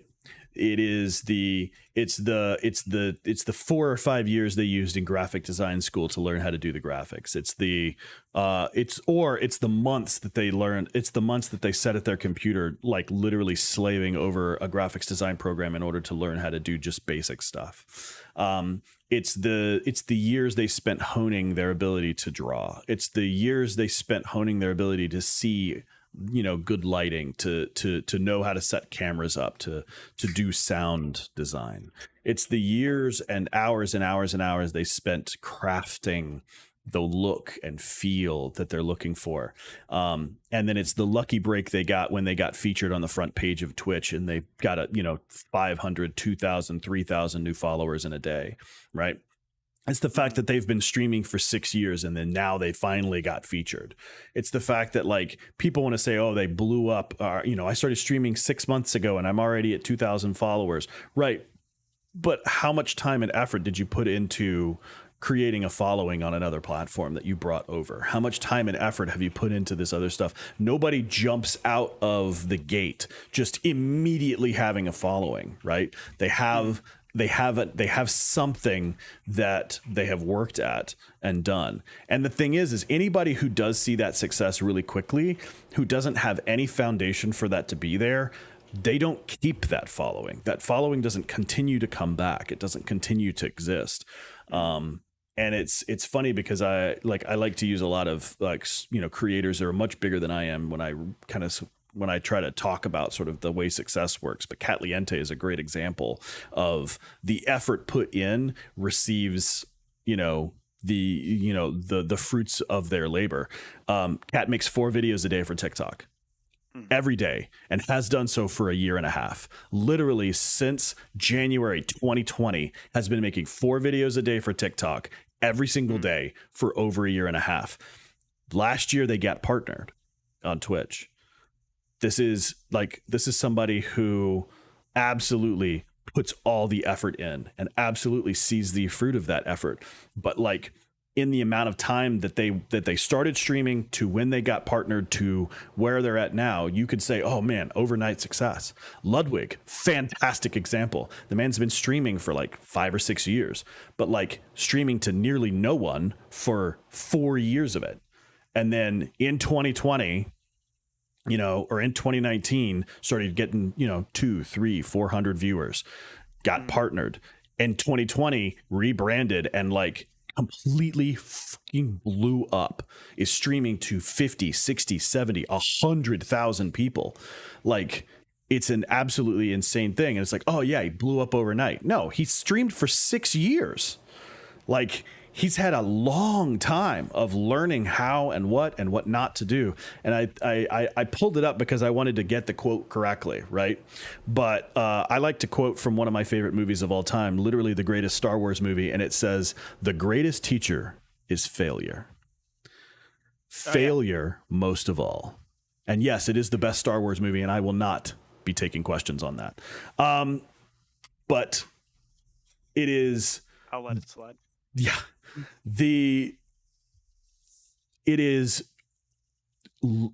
Success is built on a mountain of failure. Failure is the foundation which builds success. Learning what not to do is so much more important than learning how to do it, right?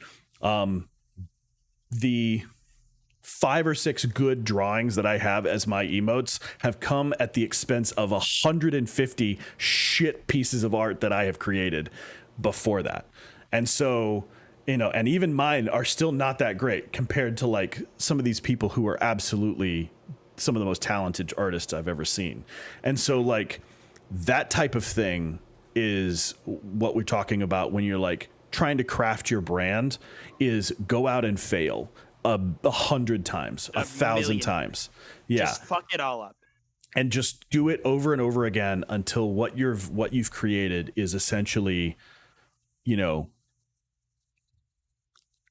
your success built on the mountain of those failures.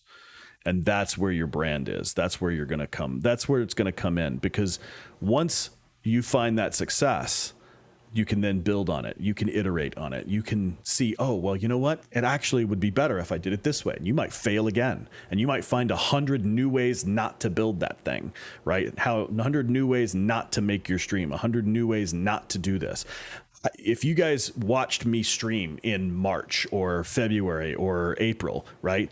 I had all kinds of different stream layouts, and I would literally every week a new game shows up and I had a completely new stream setup, right?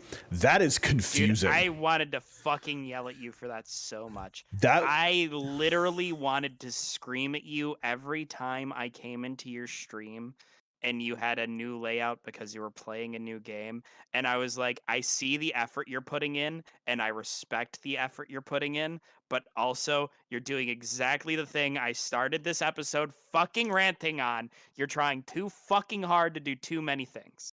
Yeah.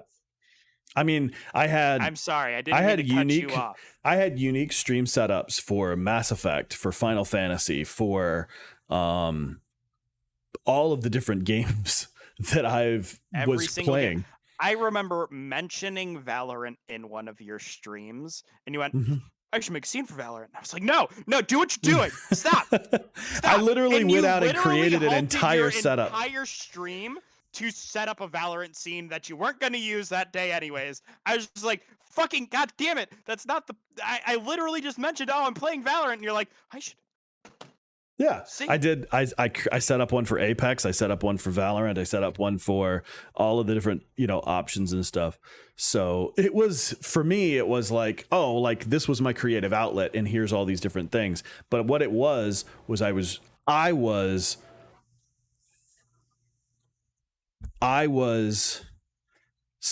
basically learning how not to do it.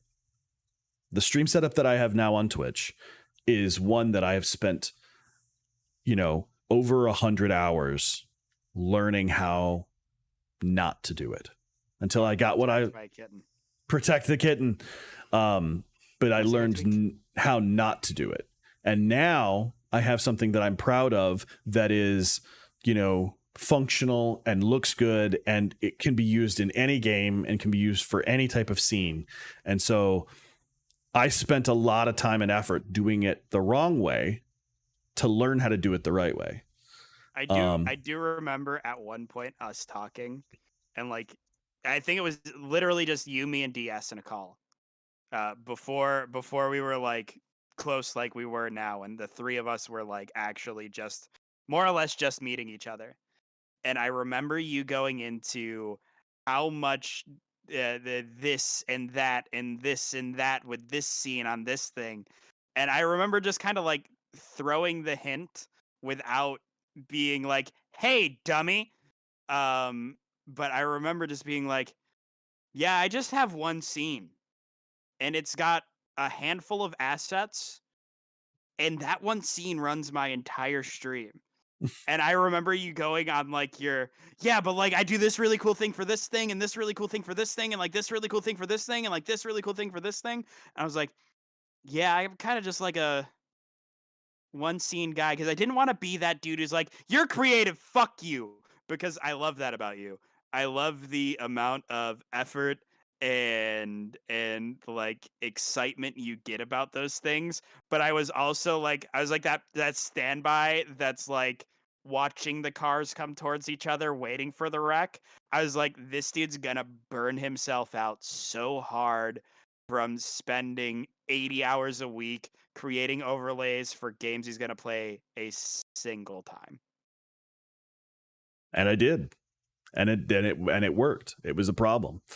I mean, I still love creating overlays, and that has been one of those things where I'm that's been one of those things where I'm like, okay, maybe that's an avenue for me to monetize myself, is like I can create overlays and generic and set up overlays for people and just sell them. Here's a way to set this up. Here's this, and create the instructions on how to make it work, and then, put it on Etsy and sell it. Right. Mhm. I have thought about that as a possibility. Right. And then, that requires obviously time, effort, you know, more time out of my day for that specific purpose. And then at what point does that become my focus versus my stream? Right. Yeah. That was part of the I'm being pulled in 1,000 different directions freak out that I had on Tuesday. And it was one of those things where I love that idea. I love doing it because I really enjoy actually creating this art, right? The art for this stream, for example, is something that I really enjoy doing. And I genuinely like doing it. I genuinely had a lot of fun making all of this. So why shouldn't I do that, right? And Yeah. I think that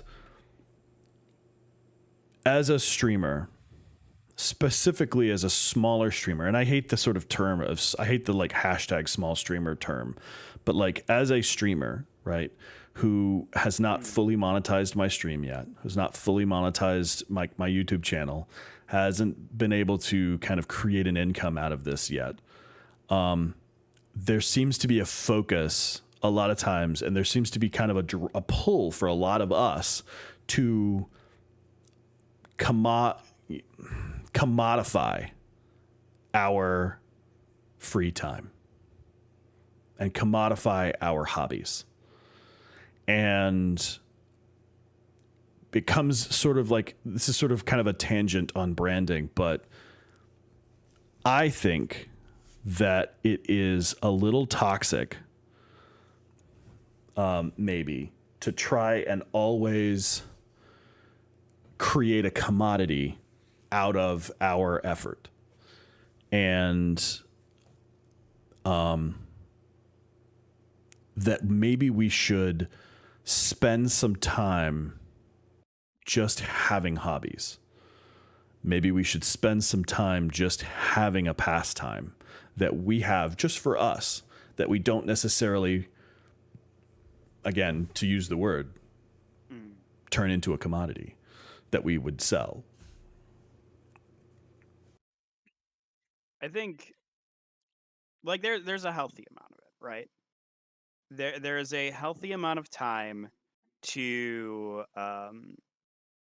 devote to your stream offline when you're not live. There are plenty of times, like Thursdays specifically, when we wrap this up, I am still very much in what are we going to do for next week? What are some things that I can bring to discuss? What do I want to talk about? What is something that maybe I can interest Duggar or DS in talking about?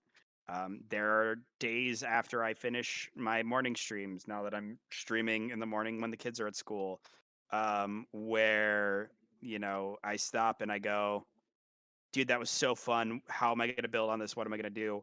There are times when it's 2 in the morning and I can't sleep because I'm just there in my brain thinking about maybe I can do this as a piece of content. Maybe people would be interested in this. Maybe we can do that.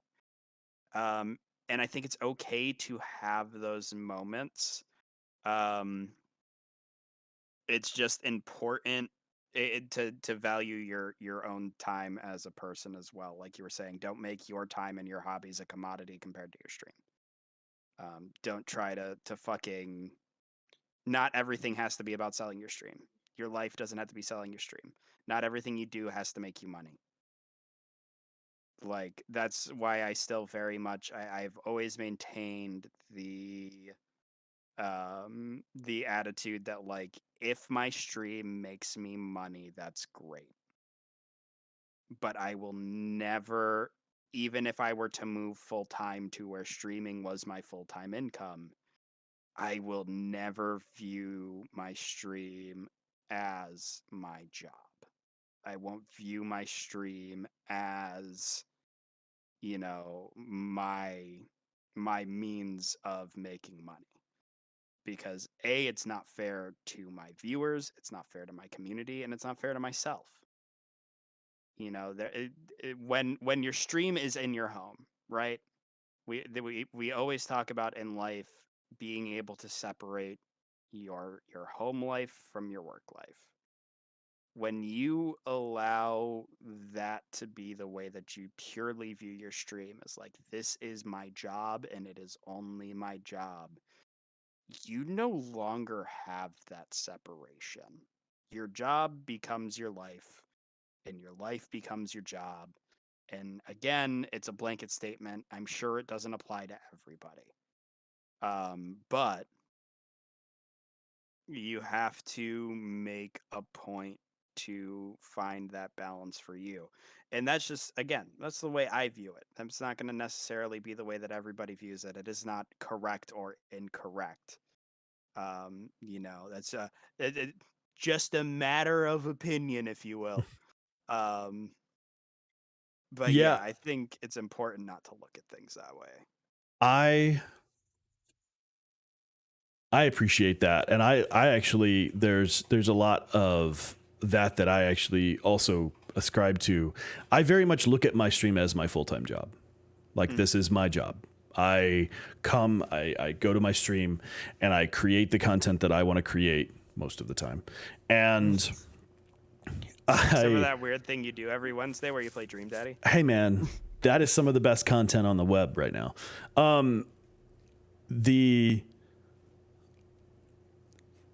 The thing about it is, I don't look at my audience. I don't look at the group of people that come and watch me as my means of making money, right? I very much am in the sort of fuck capitalism mode of my life, where, like, it would be great if we could just, survive and not have to, like, monetize literally everything, and I could just create content without having to worry about, paying a bill or doing these types of things. It would be great if that were the case, right? But we live in a society that requires money literally to survive. And so when I approach my stream, I have to approach it in a situation where, like, this is my job, right? And but in a similar situation where, like, if I were working in a store or I owned a business and you walked in and I didn't literally hound you the minute you walked in for the money in your wallet, I'm not going to do that in my stream. That's not what it's about, right? Yep. And, like, it's part of the reason why I believe, first of all, like, I believe entertainment is probably the only form of capitalism that I think is acceptable. The content that, if somebody's paying me, if somebody's subbing to my channel, if somebody's giving me a tip, if somebody's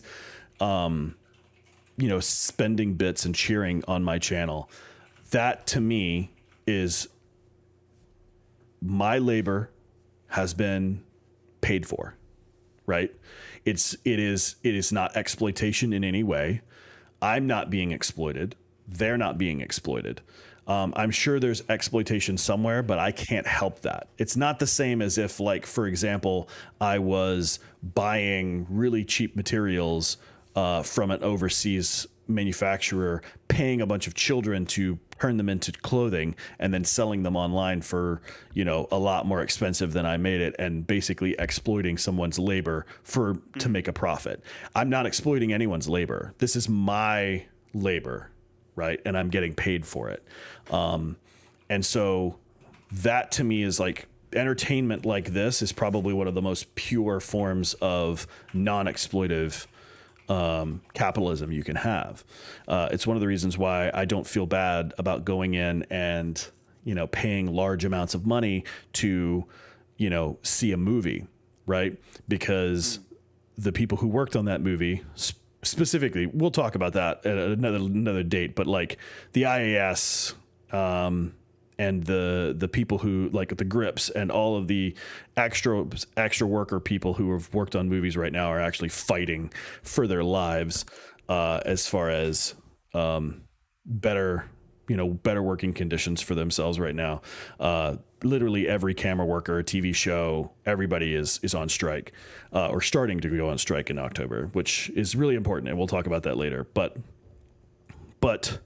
I don't mind spending a lot of money or spending money on going to see a movie or, that kind of thing, because I know that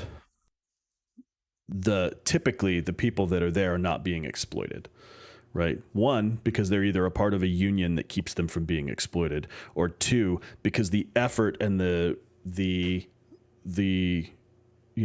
especially specifically the effort is being paid for. Right. Everybody involved, nobody's being exploited in that aspect. So, streaming and streamers are probably some of the least exploited. Like, people who make millions of dollars streaming are some of the least exploitive ways to make that kind of money. Right. If you're making that kind of money, typically in a business, you're usually exploiting somebody's labor. If you're doing it as a streamer, nobody else's labor but yours, right? So that's sort of like what I'm talking about. But I approach my stream as my job specifically because if I don't do that, it's another hobby that's going to fall along the wayside. If I don't do that, my brain doesn't let me put forth the effort on it, because how many major hobbies do I have that are half finished? I have thousands of dollars worth of woodworking equipment. I have a multiple $100 set of chisels that has never been used. I have I have power tools that I have never turned on because I wanted to do woodworking. And I still want to do that. That's still a hobby that I want to do. But my ADD doesn't, or ADHD doesn't allow me to pursue that one anymore because it's just a hobby. It's not going to do anything. So I have to pursue this as a full-time job, this is a thing that I'm not necessarily required to do, but as a thing that I want to do for my career. This is my career. I'm not going to do something different. This is what I'm going to do. And so that's kind of the way that I approach it. And if I don't do that, then I run into the risk of it being just another hobby that I've fallen along the wayside. Thousands and thousands of hobbies that I have started and not finished. And I kind of look at it the same way. I still treat my chat kind of the same way you do. This is me. I'm not going to change who I am. I'm not going to go into retail soDugger mode. But I am,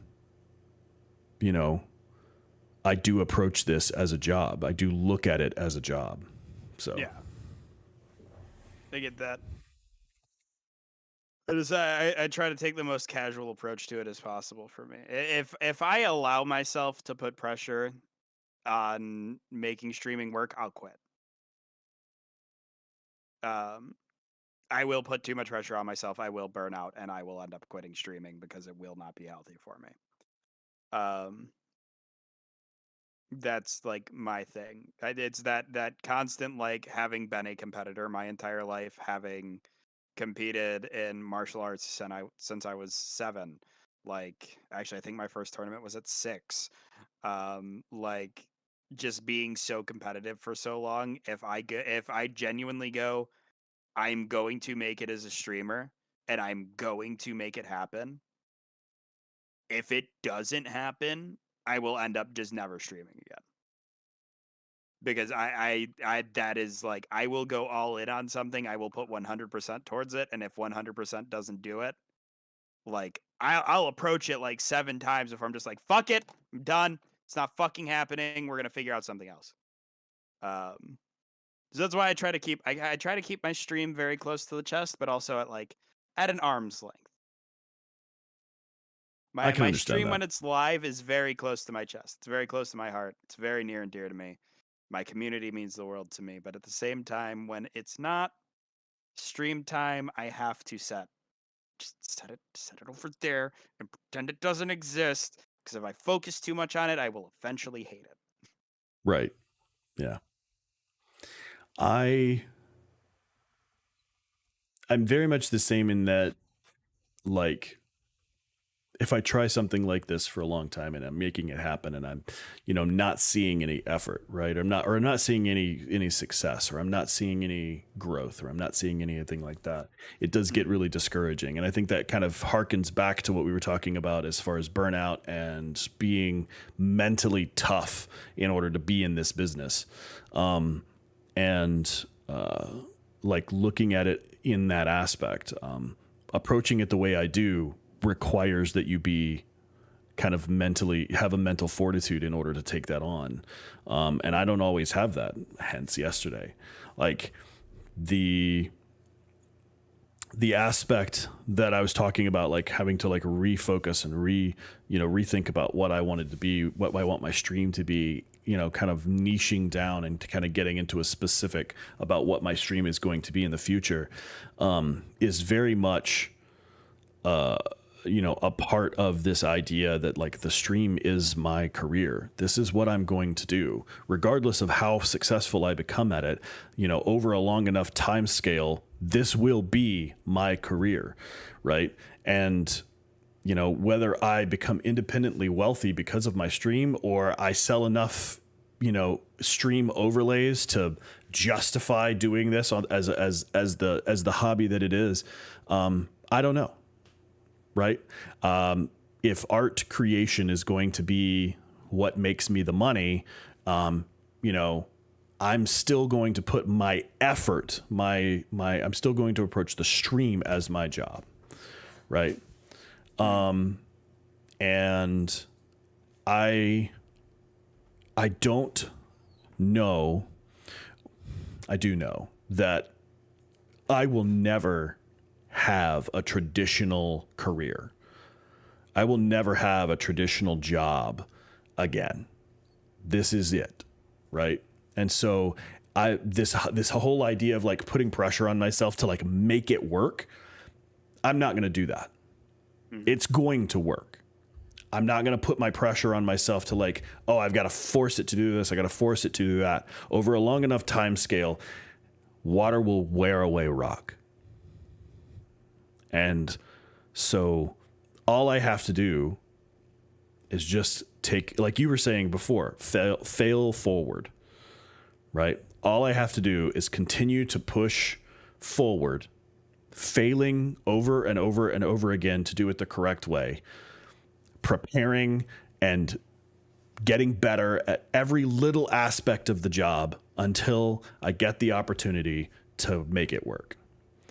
And again, I kind of pushes back to that point of like 10 years to overnight success, because it's going to seem like at some point I'm going to hit that threshold and I'm going to get the success that I'm looking for. I'm going to get the success that I want, that I desire. I'm going to have the ability to do the things that I want to do through my stream.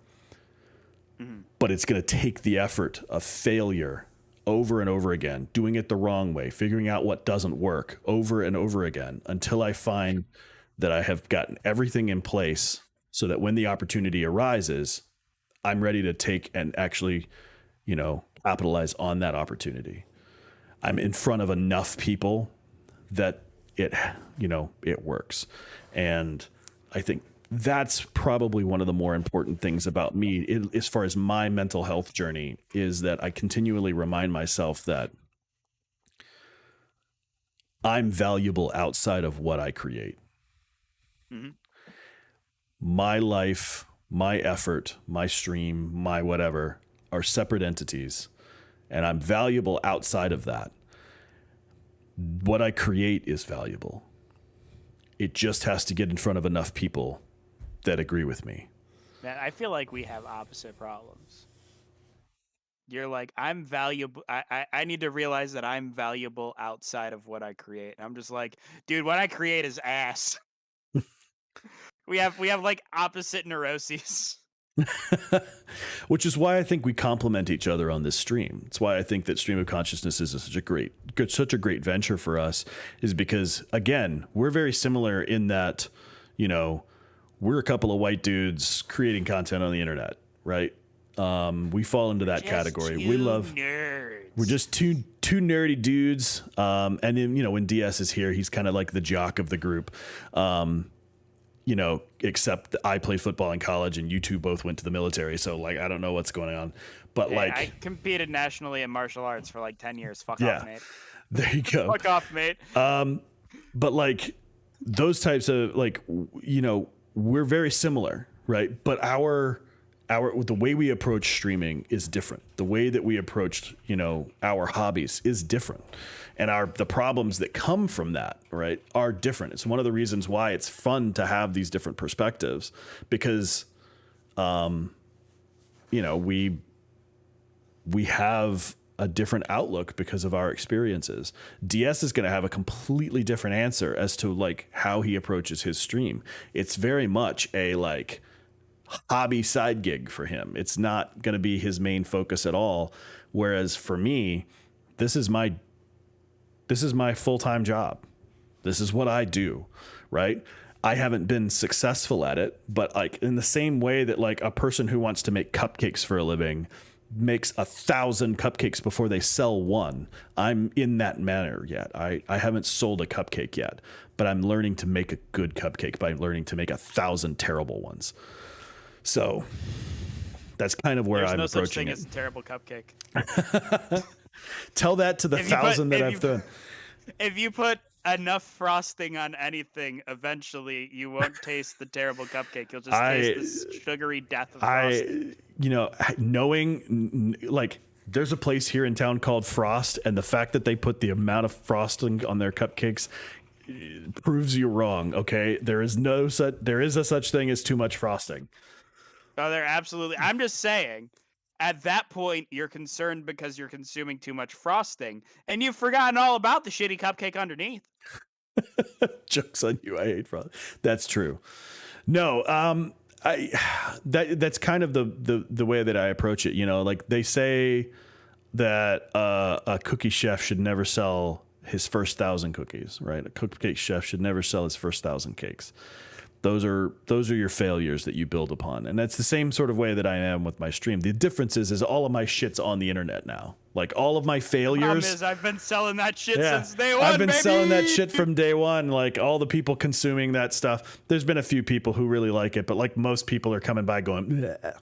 So, but, like, yeah, all of my failure is available for everybody to see, right? On this channel specifically, you can go back and watch VODs and stuff that I've cut from, like, when I first started streaming in March and April, and you can tell how terrible and cringe I am. Like, and I'm not going to take that shit down. Fuck it. I'm going to leave it up, right? Eventually, you're going to start seeing stuff that's, like, good content. You're going to start seeing stuff that I've created after learning how not to do it. And it's the same type of thing if you were selling cupcakes or you're selling flowers or you're selling art. Like, you learn how not to do it over long stretches and iterations. Callie, for example, one of my favorite patrons that comes to my stream all the time, and really is just an awesome person, has a fantastic stream where they do art, right? And I guarantee you, they have spent years and years learning how not to do art in order to do art as well as they do it, because their art is fantastic. So, like, it's the same sort of situation. We're selling a product. That product is our content, ourselves, our sense of humor, right? How many times have you told a joke before you tell one that's actually funny, right? If you're my 4-year-old, it's every time, because everything they say is hilarious. But, you know, not everybody is born with that.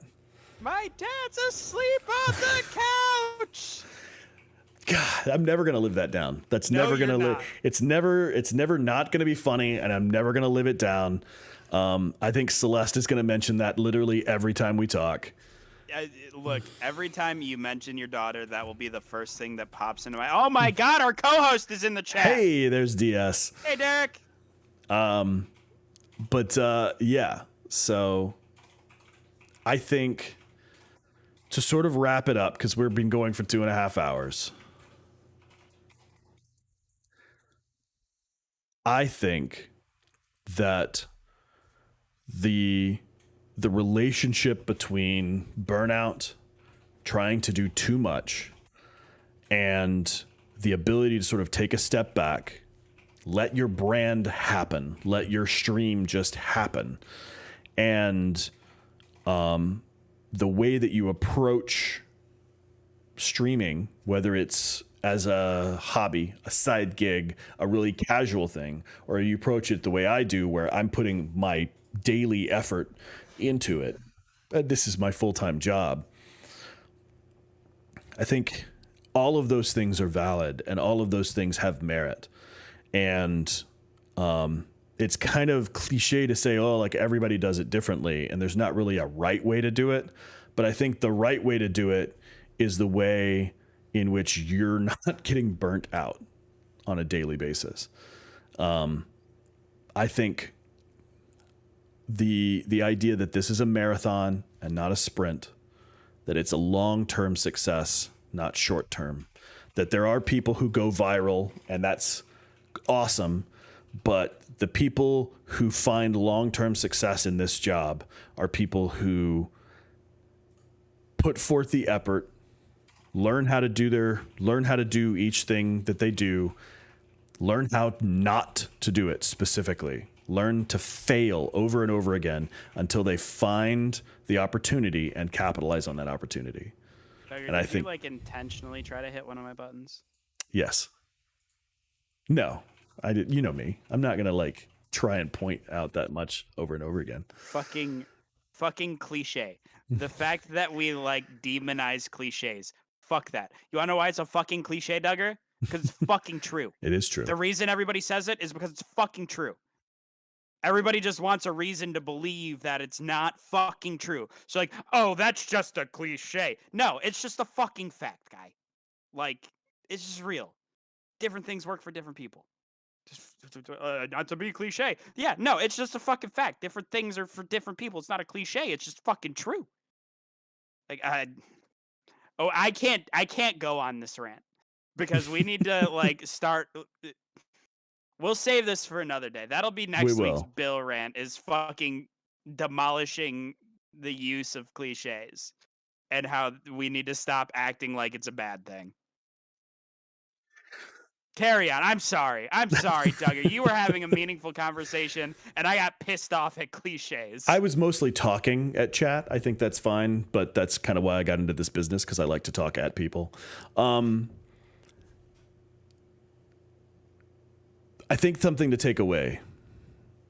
The thing to take away from this discussion, and the thing to take away from, this week in general, is that burnout happens to everyone, even the biggest, most successful creators, and that it's okay to take a step back. It's okay to reassess and to look at what you're creating and what you're doing and figure out whether or not you need to stop trying everything and try to maybe cut out a lot of extra stuff that's not helping you, right? Take time and for yourself, and have things that are not monetized and commodified for yourself, because it's healthy to do that. And that when looking for your brand will happen when you are at your most comfortable, when you are at your most creative. You don't have to force a brand. It will just happen.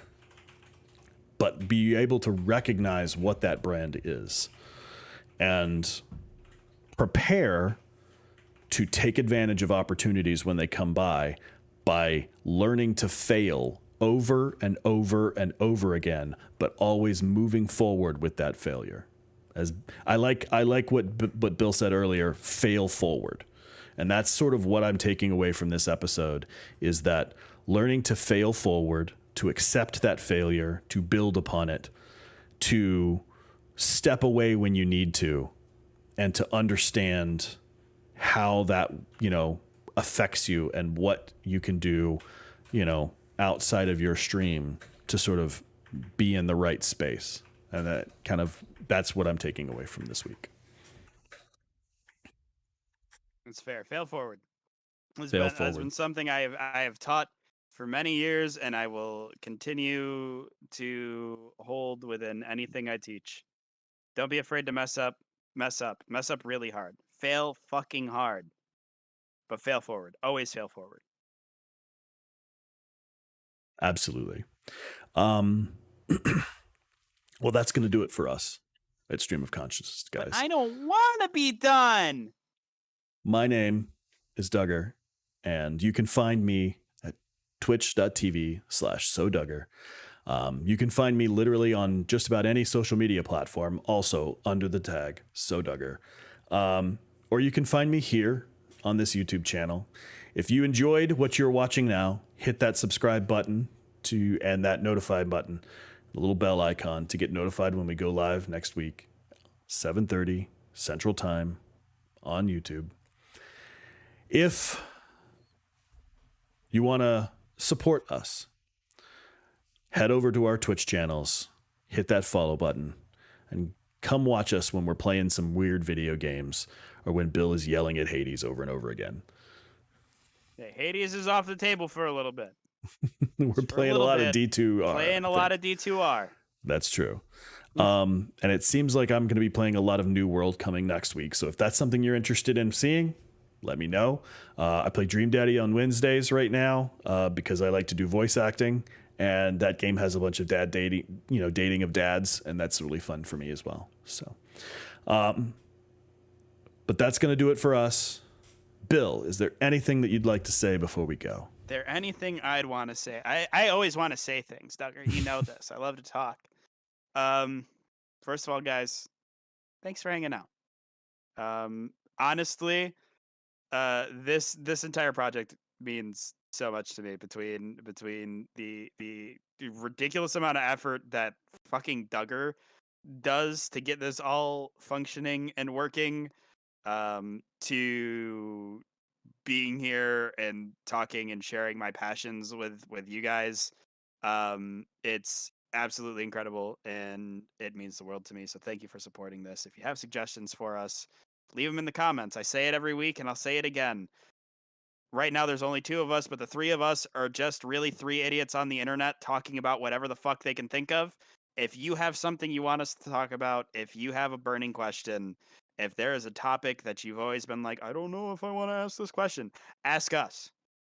Like, please, leave something in the comments. If you've got an idea or a suggestion for what you want to hear us talk about or what our opinions are on matters, please let us know. Also, all of our Discords are linked through our Twitches. And leaving any amount of suggestion in either one of our Discords, it'll get to one of the 3 of the hosts of the show, and we'll go, hey, that's a good idea. If we don't feel like it's something that we want to address on a public platform, I'm pretty sure all 3 of us are willing to go, hey, I don't think this is right for the show, but I would love to talk to you about this.